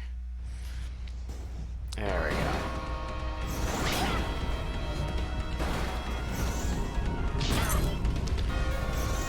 Zooming around so quick I'm not even falling through floors. Alright, so basically, yeah, you could have inverted. More able to get down here. And then reflect array in there. I got dimension shift, so it works the same to get us in. Which, nice thing about Aegis armor, also works for lava, so I'm going to be using that here as well so we don't get burned. Alright, so we'll hit up these few areas real quick. Which you can reflect array down there to get that blue chest or dimension shift. Just a blue chest, so I think it's anything too important. Don't have to worry about that one too much. So that is kind of a dangerous one to get because of the lava being there.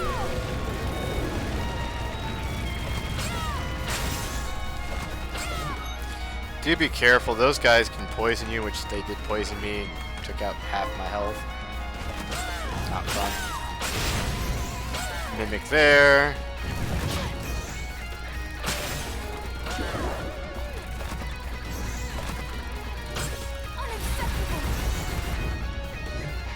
that clears that.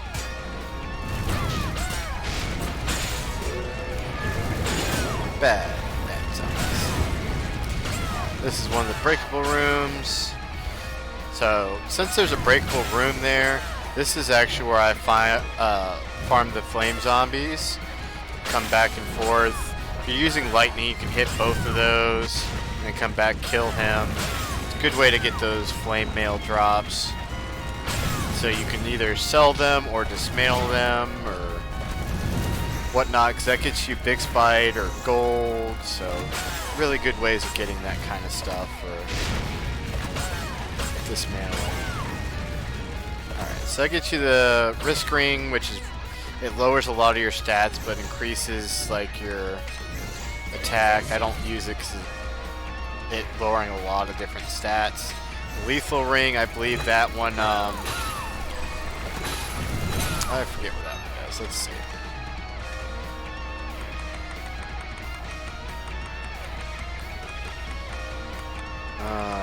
Lethality ring.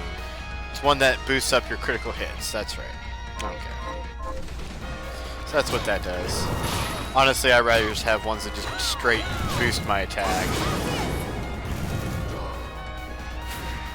This is another spot you'll have to invert in order to slide or reflector through. Get you this chest here. That's where you find your ultimate ammunition book. Alright, so that takes care of that area. So let's clear out the last little bit of the entrance area there.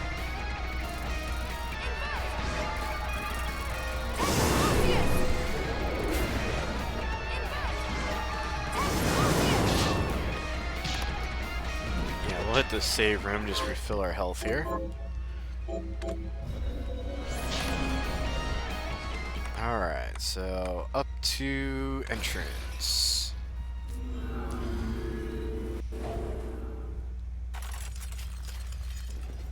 Alright.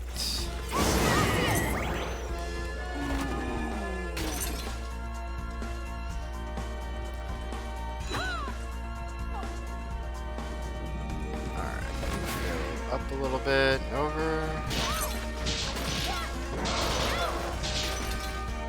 Actually, no, we went the wrong way. Actually, we can just go up here, clear this, work our way back down and around. We'll do that.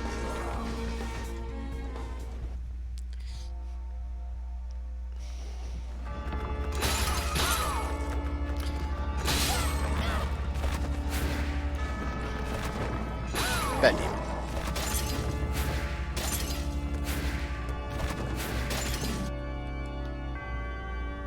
Alright, a little bit further up and to the left.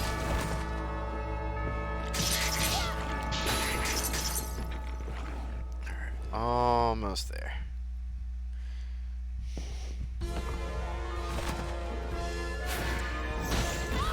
Oh! Yep. Yeah, when you come back, if you're trying to clear the map, make sure you switch back to your Aegis Plate and craft work. Don't be silly like me and just run right into the Iron Maiden. Took out. That was one hit. That had most of my health. See how much damage that did to me? Ridiculous.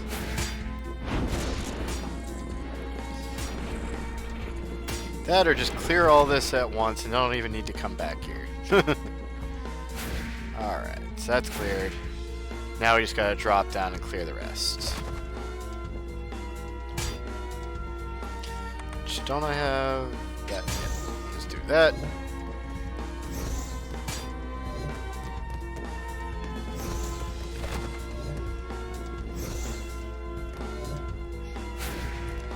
And then fall all the way down. Alright, go this way.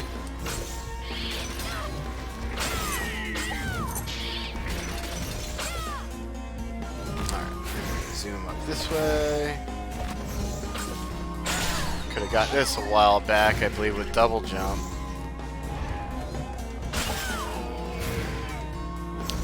But to get up there, you're gonna need, yeah, you're gonna need invert or reflector ray. If you have it up high enough, you can probably shoot up this high.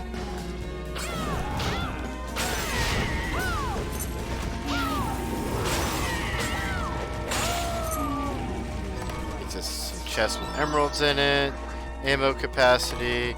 That's where you get the meat dish recipe book. Alright. So that takes care of that. So our next objective, we will go after the warehouse.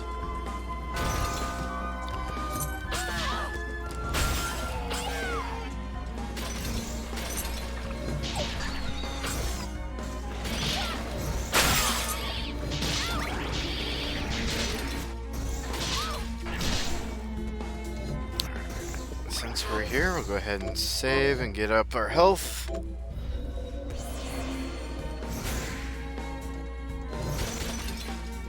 We'll work our way over.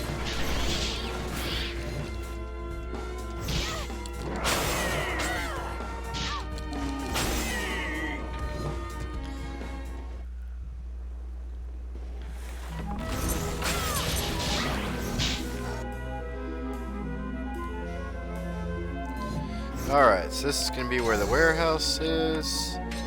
So let's heal up a little bit beforehand.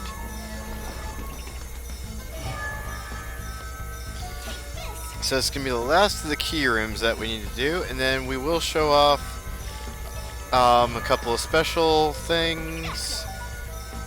Like I said, we still got the IGA Igarashi fight, and there'll be another enemy that we're going to show off. And then we'll double check some things and then go after final boss and stuff like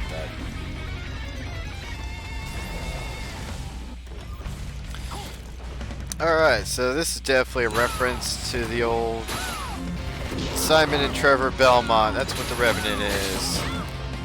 Which, yes, it drops the Imbrued Skull. So yes, if you're using the pickpocket ability, you have a chance to steal items while you're fighting. So a very good thing to have if you're trying to farm those items or weapons. So he's got a good bit of health. You can see he's got the fire whip, so he has some fire resistance, it helps. Throw axes there. He also has a move like Holy Water that he'll probably do unless we kill him quick enough. Now, there's like the move like Holy Cross, and he will be another one that respawns, but I did get his shard, Ruinous Rood, so we'll show that off, if I hit the right buttons anyway. There it is. I got mine up to rank 9, so... Unacceptable! Oh, wrong button.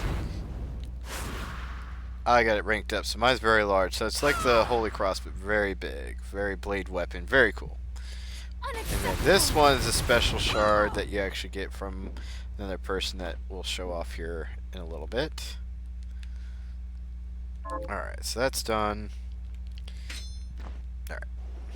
I'm actually going to show you off a enemy, because I don't think I showed it off yet.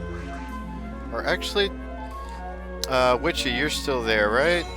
Want to ask and see if I showed off the enemy I'm talking about on the train. Did I show off the secret enemy on the train when I did the train ride? Pretty sure I did.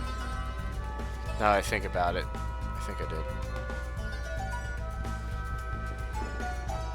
Which I just realized there's another room I forgot to clear right there. So I'll go get that real quick. Okay, yeah I did. Alright, good. So yeah, I showed him off, so that's all the regular enemies. There is going to be a few more enemies on the list that we need to show off. We'll clear off the... They're actually going to be bosses, but yeah, we'll show them off here shortly. Just trying to get that last little piece of map that we need besides the final boss room.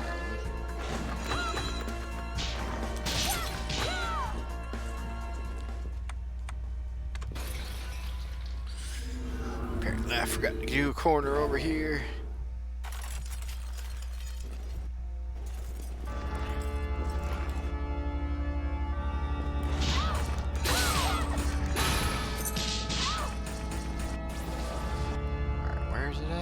Straight across. Oh, up a little bit.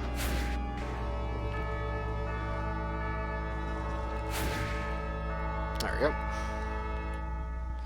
99.8. So that should be everything besides that little portion back that way. Got that done. Don't need those markers anymore. Alright, let's go back to the teleport room.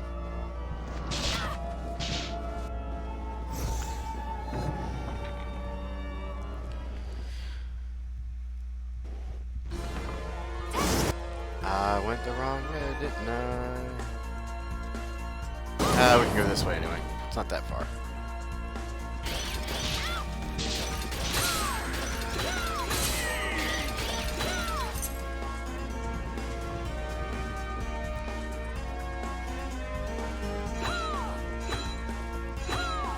Oh, that was an empty room.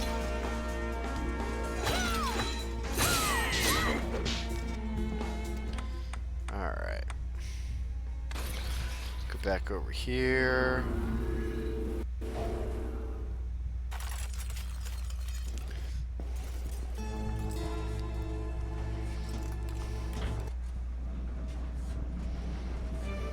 I've come by some new reading material. Ah, he's got some new books. Alright, so. Now he comes with a new book, which is the Tomb of Conquest, which has actually got the power of 3 different books, which is the Prowess Tomb, which gives you faster attack, the Tailwind, which is the faster movement speed, and the Mastery Tome, which helps you master your skills better. So if you want to master all your skills, the quickest way is going to be having both the Mastery Tome and the Tome of Conquest on you, and then go and train your skills. And then also, if you still haven't done the speed race with the ninja, you can put this on plus the Tailwind one in order to get it. So those two you can put on. Alright, so I am actually going to grab that one, so I'm going to get rid of the might one. So I'd rather have the attack speed. That tome is especially valuable. Make absolutely sure you return it. As you can see, he makes a special comment when you take out that book. So, definitely wants to make sure he gets that book back. Alright, so let's go back to the beginning. We'll turn in the one quest that we had for being the Revenant. We'll save.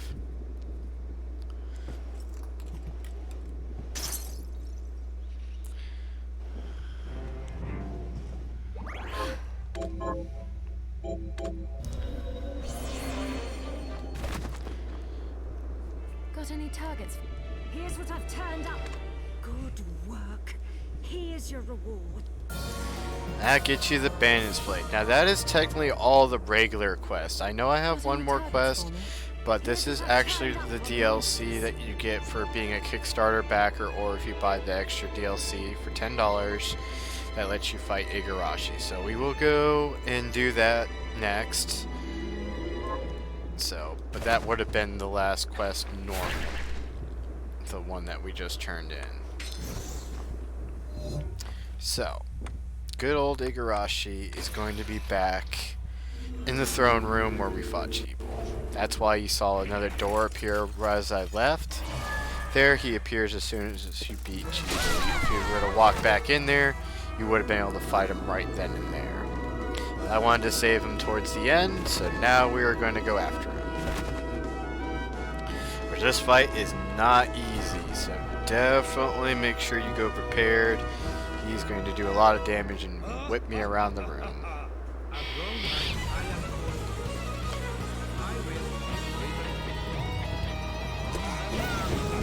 Which you do actually need to attack him in the head. He does act like Dracula from Castlevania, where the only way to damage him is attack him in the head. He has a lot of powerful moves. As you can see, he is the one that we actually get that pink fire move that I had from, but his is a lot bigger. Ow. He's already ripping me apart.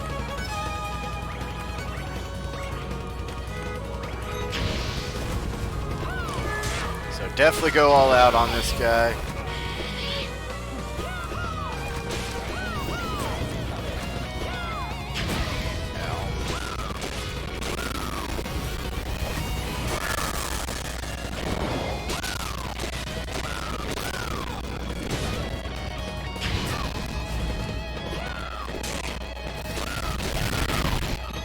Ouch.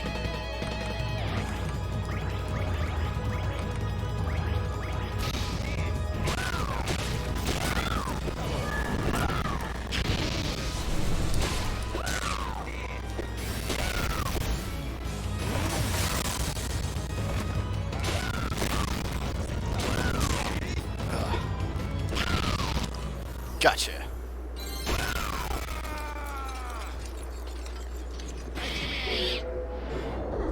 Alright, and that's how you get his move. Oh, not Bloodsteel, but Installable. Unacceptable! So you throw that and basically makes fire go all along the ground. It's really cool.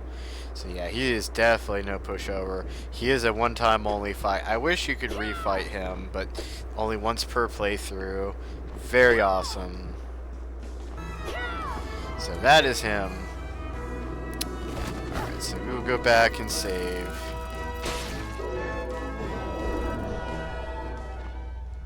And turn that in. And show off the sword whip real quick.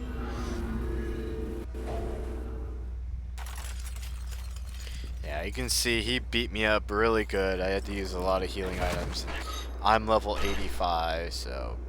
And that was the hard mode fight, so on normal mode he is a little bit easier, Got any but... target? Here's what. Good work. Here's your reward. That gets us the sword whip. So that is all of the quest with her. So let's show off the sword whip. So when you attack, if you hold it down, you can actually attack that far out. You can do the parry move with it. So you can do block move. You can also do the strong attack and attack diagonal. So very helpful in the air and everything. Very cool weapon. Very useful. But yeah, that is all the Have you learned quests. anything new? Here's what I've turned up on the So monsters. that's all the quests with Lindsay. So now we have all 100% done with quests. We'll show that off. That is everything. Yeah, the last three are Benjamin in the list, and you have all the Susie quests, and then the Abigail quests, and then Lindsay's are all the top ones. So that is all the quests. Alright, so let's go save.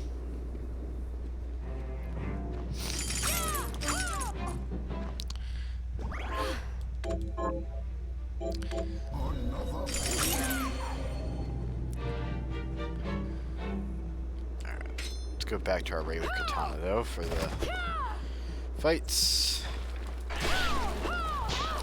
Alright, so for those who are playing the game normally and looking at the enemy list, I'm not going to show mine off because it'd be a spoiler. There is actually another enemy besides the end boss that is there. Igarashi is not in the list unless you have the DLC as question marks, but there's another one that is there and as question marks. Well, you know how there was this door here? Well, now it's actually there and closing and opening. Well, the main thing that has changed is that we have borrowed that book from OD. So if we come in here, guess what? Stop. OD is here, not very happy with us. OD? I warned you. What you take from the library must be returned to the library. Oops. Yep, he's mad. You'll pay for this transgression. Death is too kind for you.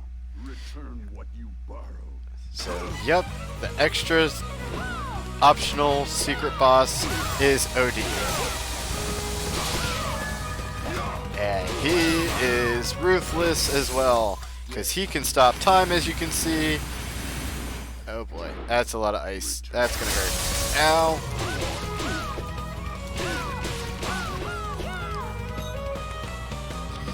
Yeah, he very dangerous with the time stopping. Fortunately, you do not have to hit him in the head, so just go crazy on the attacks until you kill him.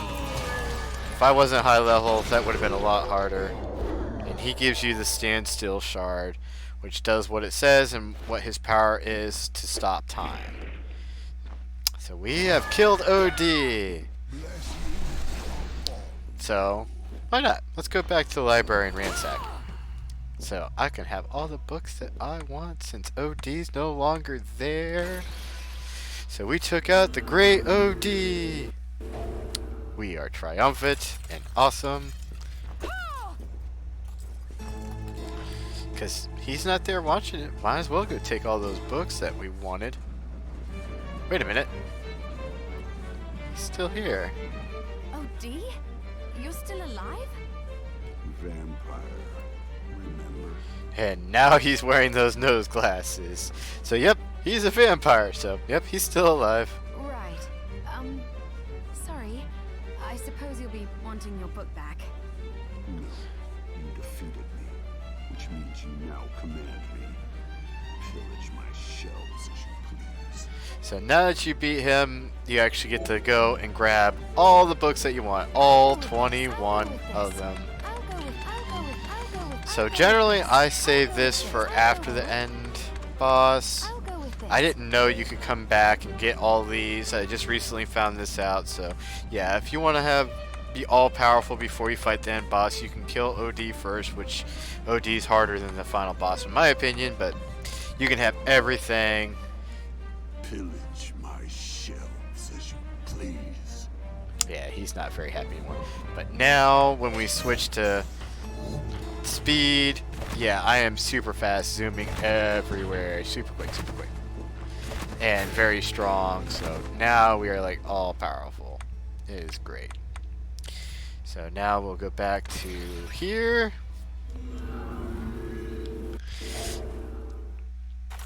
And now we can actually run around anywhere in the castle with the Tomb of Conquest. But basically, if you want to get beyond this room, you cannot have the Tomb of Conquest with you if you're training and don't want to fight him. Otherwise, you come in this room, he will stop you.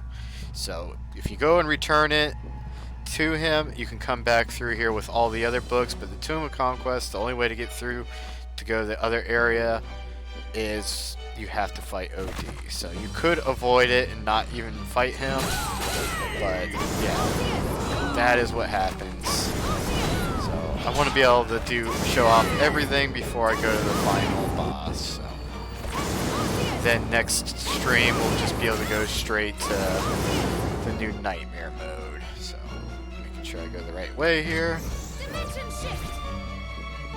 But honestly, if you're on your first playthrough, it's good to go after the final boss because you can continue your save game afterward, train up to go after IGA and OD. They are not easy. Same with all the rooms like the Millionaire, the Carpenter, and the Revenant. Those three bosses are very hard to beat until you get trained up and get a nice setup going. So alright, as you can see, our map is 99.8.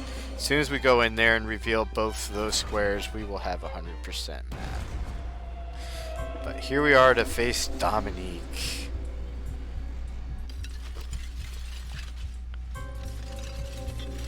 Who's apparently becoming one with shards here.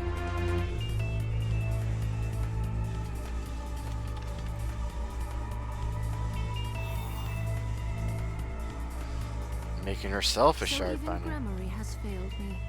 Alfred was afraid of what you could do with the shards, but not I. Look at you. Is that what you wanted? The crystal? You... Oh, don't think me ungrateful. I have you and Johannes to thank for teaching me the alchemist's lore and how to control the shards. Why are you doing this? Because once again, the demons appeared, and once again God stayed silent. While his servants were slaughtered mercilessly one by one.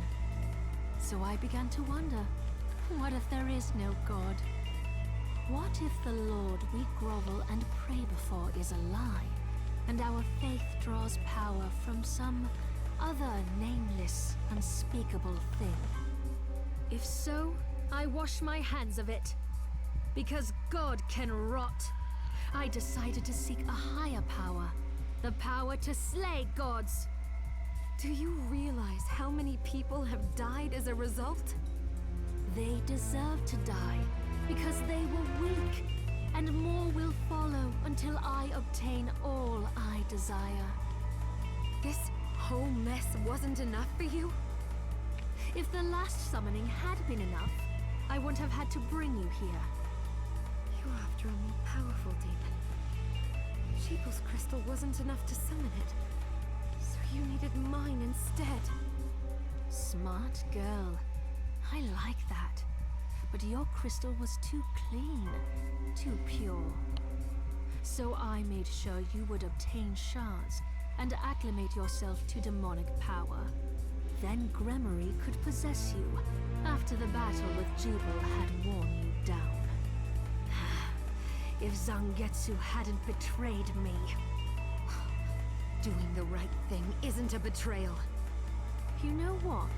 I never expected to be put in a corner like this. You leave me no choice but to play my final card.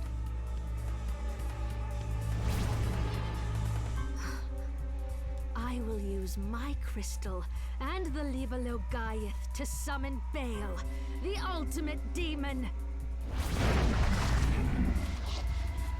Do you realize what will happen to you? Do you? You don't. So I'll tell you. There's a reason Jeeble survived 10 years ago. What does he have to do with this? It was in his blood. An exorcist, like me. Our blood suppressed the crystal corruption and effectively spared his life. And now I have surpassed him. I command the crystal through Enochian script. No demon is too powerful for me to summon, even if I cannot keep it here forever. But the process is slow, because I can see the summoning isn't complete. Do you really think you can stop me before then? Oh yes, I do. You don't understand what power is for. You wield it stupidly, arrogantly, and now you will pay the price. Alright. So now that I cleared the room, you can see 100% up there. But yep, we are now after Dominique.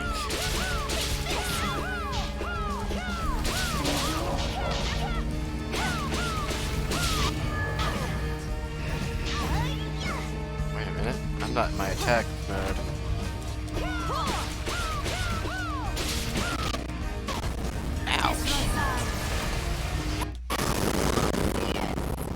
Gotcha. Choice. Fail! I summon thee to my side.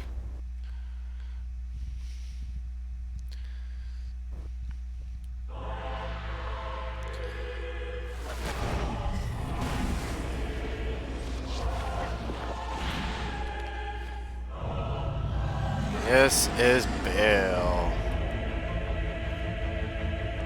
which is actually 3 parts.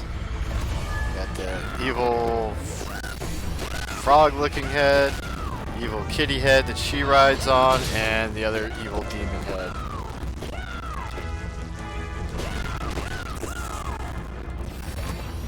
Which you do have those platforms in the center that you can ride on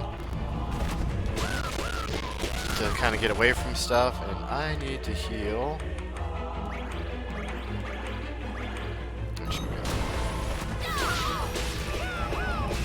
But yeah, basically just keep jumping around, attacking the different heads. Try not to get too close to them, like I am, because then you'll be taking damage. But I should be fine.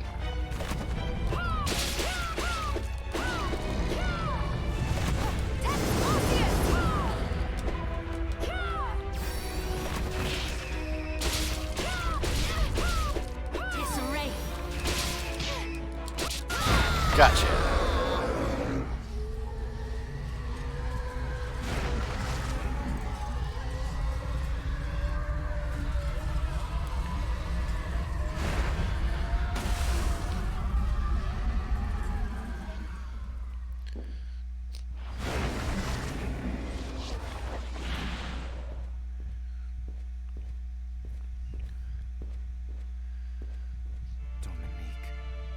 She could have done so much good, but... I know.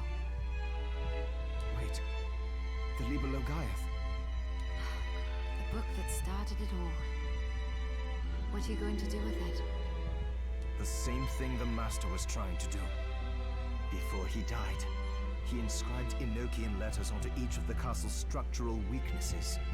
Now, I will use the book to perform a rite here at the heart of the castle. The Rite will activate the Enochian script and send the castle and demons back from whence they came. So that's what Alfred was trying to accomplish. We need to begin. Stand back, Miriam.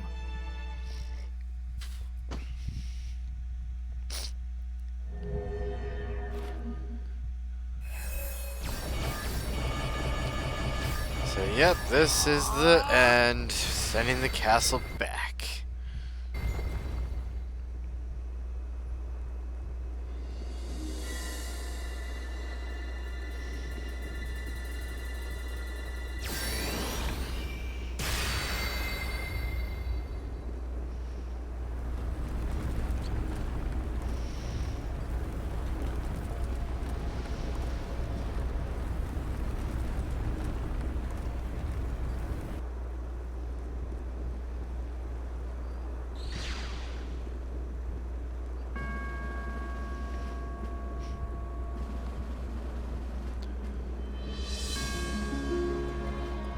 It's over.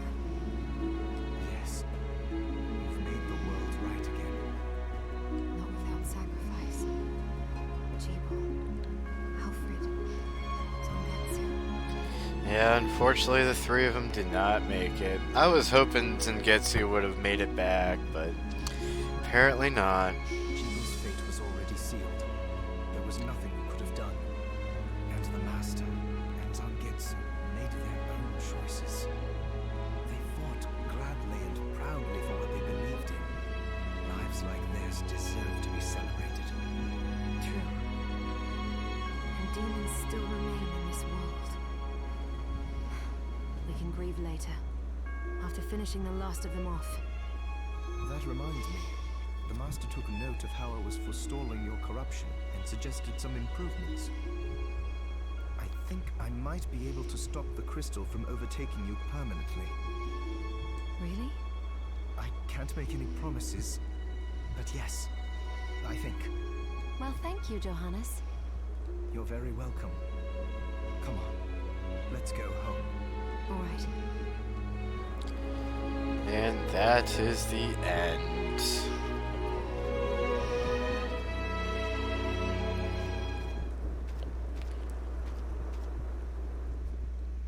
It saves, and then you have the nice credits, which has some nice music to it. I do like this music better than some of the other games' ending credits. It's a little soothing, but not too like boring or whatnot. Like the one from Symphony Night ain't bad, but the words just make it like dragged out. And this one, you know, they actually do show off some different pictures throughout the game, which is nice to kind of keep things interesting.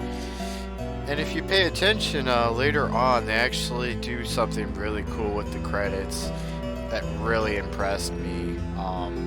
They actually put a bunch of the names in the shape of a skull. It's really cool. So if you look out for that, it's really cool. But I really do enjoy this game. Do want to show off the credits because all the people who worked on this game, great job. All the little touches. It looks beautiful. And, you know, there's a lot of people talking about this game online, on Discord, Facebook, all over the place. A lot of people giving it praise, which is good. But there's also people saying that they think the game was too short, complaining they want more, stuff like this. But you gotta think also how a lot of people are playing games these days. They're rushing through, doing these speed runs. Yes, you can beat this game extremely quick if you want to. But if you take your time and enjoy, there's a lot here, especially if you want 100% the game. To clear the map might not be too bad, but to get all the weapons, all the items, do all the quests, get all the enemy drops. Some of those are really hard to get until you make the right setups and learn how they are, figure out what everything is. Unless you're going out watching other people play to learn all these tactics of how to do everything quick, you have to figure all that stuff out for yourself. And doing all those technique training, it took me a long time. I have well over 80 hours already on this game, and it's only been out a couple weeks, so put a lot of time into this game in order to get that. It's not a quick game if you're gonna go for like a complete completionist and 100% everything. honestly, I still don't even have all the achievements. I have 2 locked achievements. I don't even know how to get them, actually. So eventually I need to talk to the people and say, hey, what are the last 2 achievements that I'm missing? 'Cause I have most of the achievements, but don't know what the last 2 are. So that's something that I still need to do. And of course, we're going to stream Nightmare Mode eventually. I might eventually show off the Boss Rush mode as well. And at the end of the Nightmare Mode, I'm going to show off a couple of the neat sound test features and stuff like that. So it'll be kind of a nice way to wrap up the thing. And eventually there is going to be some more free DLC coming out, so it's not over. Anyway, they're going to be adding more stuff. Don't know how soon it's going to come out, but one of the major things that's going to happen, there's going to be a co-op mode, so that makes it real interesting. Don't know exactly how it's going to work. It could be where both people get to play as Miriam, or it could be one has to play Miriam and one has to play Zangetsu, so that could be interesting. Also, Zangetsu is supposed to be a second playable character, so should be a whole new way to play there. I don't know if it's going to be a whole new, like, his story kind of thing, or just replaying the game where you're playing as him instead. That's how most of the Castlevanias did it, where they didn't really do a different story per se, they just replayed it, you know, with a different character. So don't know how they're going to do it. Be nice if they put the extra effort in and do his side of the story maybe, but we'll see how that goes. Who knows, maybe they'll add in where you can play as like Alfred too, and Jeeble or something like that. That'd be really cool, because all those characters were playable back in the Curse of the Moon, which eventually we'll do a stream of that, which is kind of like a different story variation of this game, which is really cool.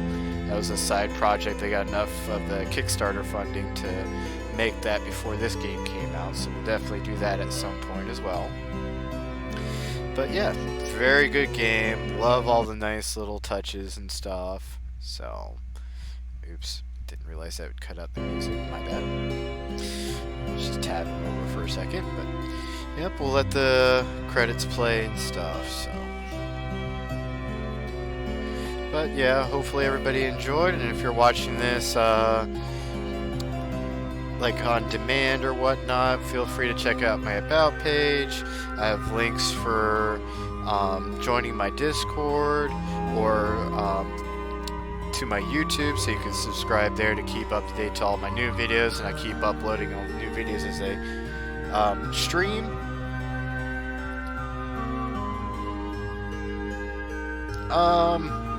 We're gonna be streaming other stuff, probably not tonight since it's already close to midnight, but we'll be streaming tomorrow.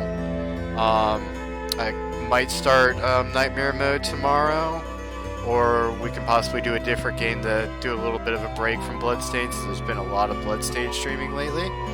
We'll figure that out. If you want to message me on Discord, we can talk about that. But yeah, I got links for YouTube and Discord, and if you're watching on YouTube, there's links to get to the Discord on there as well, and also the Twitch. Any support would be greatly appreciated, following and subscribing on any of those. So, always looking forward to streaming, doing new content for everybody. So, hope everybody enjoyed, and we'll definitely be doing some more streaming again soon.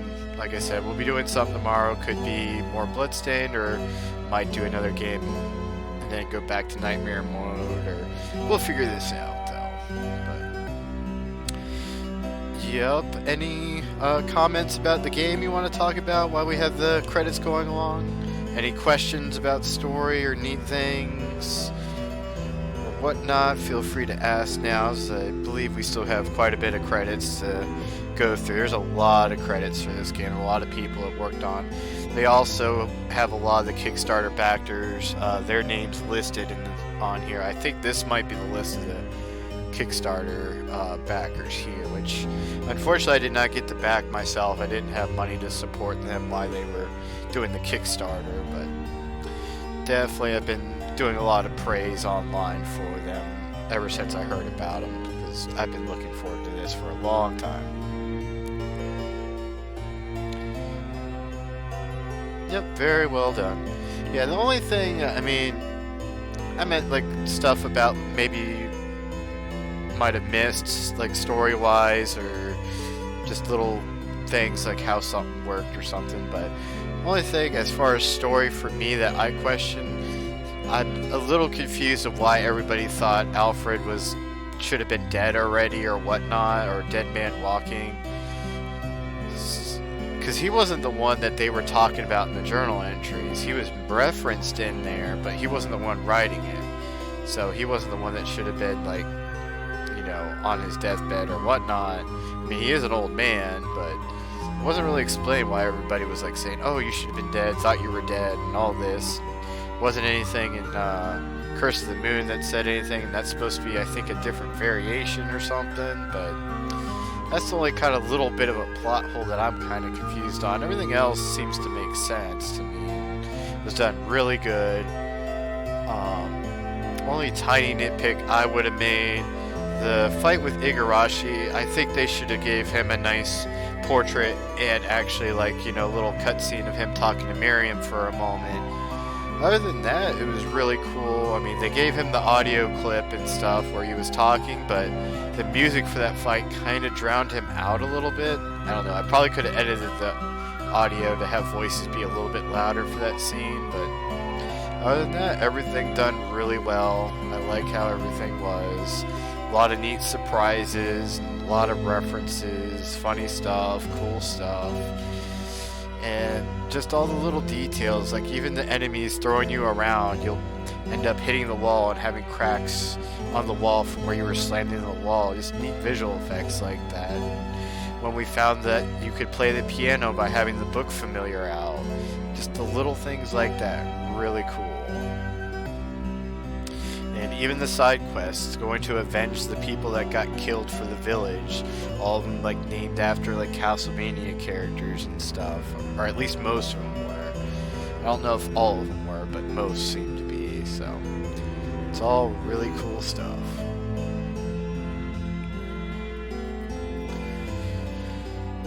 But yeah, very good game. Very happy with it. So I just hope that they eventually turn this into like a series. I mean, they kind of said, oh, there's still demons around, so hopefully it might continue on some way. And now they're starting to scroll with some little comments from some of the Kickstarter backers that they wanted to have. If they donated enough, they were allowed to have like a comment or something thrown in during the credits. So that's what some of those will be scrolling across the screen. That you'll see, like, thank you, or, you know, shout out to whoever and stuff like that. So if you're wondering what those were, that's what that's going to be from. But yeah, I mean, the way the society is, of course we're always going to want more, but this game was done really well. I just hope we get more games like this. Either make this into a series or more similar games, because there's not a lot of good side-scroller games that are coming out, like the Metroidvania type games that I like. There is still some other ones out there that are new that have come out and that I want to play and stream. Like I've mentioned in some of the streams, I think my buddy Ninox has been streaming a game called The Messenger. I've talked a little bit about it. That's another game that's kind of a Metroidvania style that I will eventually stream. It doesn't quite start off that way, but eventually it turns into that. Because at first you're kind of just running through the main island, and then eventually the game opens up in like the second half or something like that. I don't know the full story. I've seen bits and pieces of it. I'm kind of doing a play test run right now to kind of get a gist of it, get used to the controls and stuff, and then, you know, I'll be able to stream that as well. That game, I've been playing it and practicing a little bit, like I said. It is a bit harder, so you're going to see me probably die and mess up quite a bit on that game, but that'll definitely be interesting, so we'll eventually be doing that. And then we're going to be redoing some of my old streams and stuff. Some of the games were done with my old setups that wasn't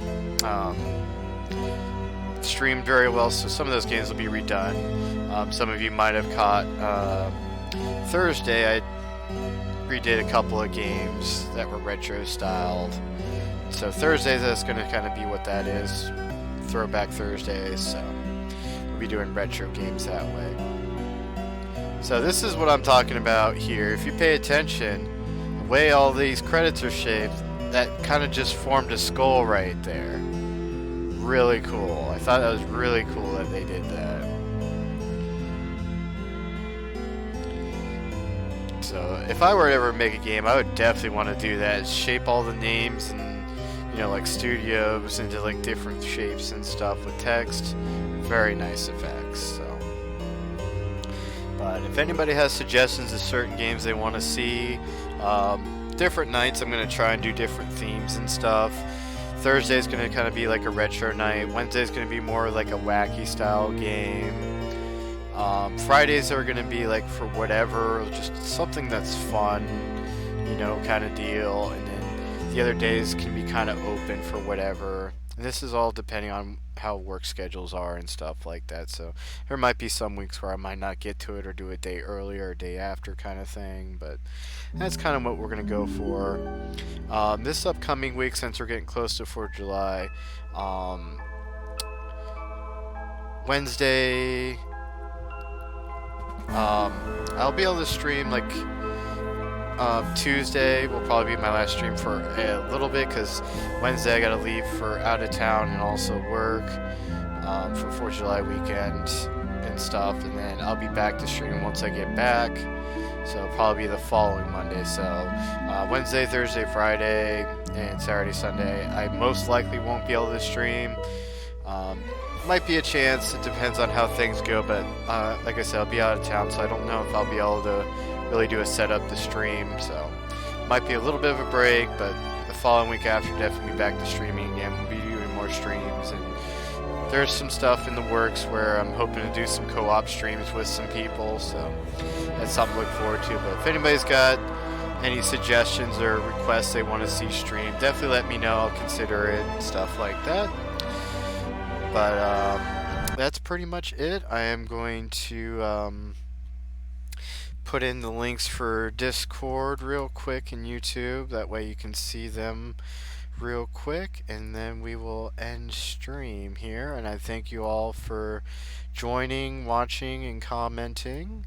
And if you see this after the fact, really hope you enjoy, and definitely feel free to join the Discord and everything like that, and join and be part of later streams.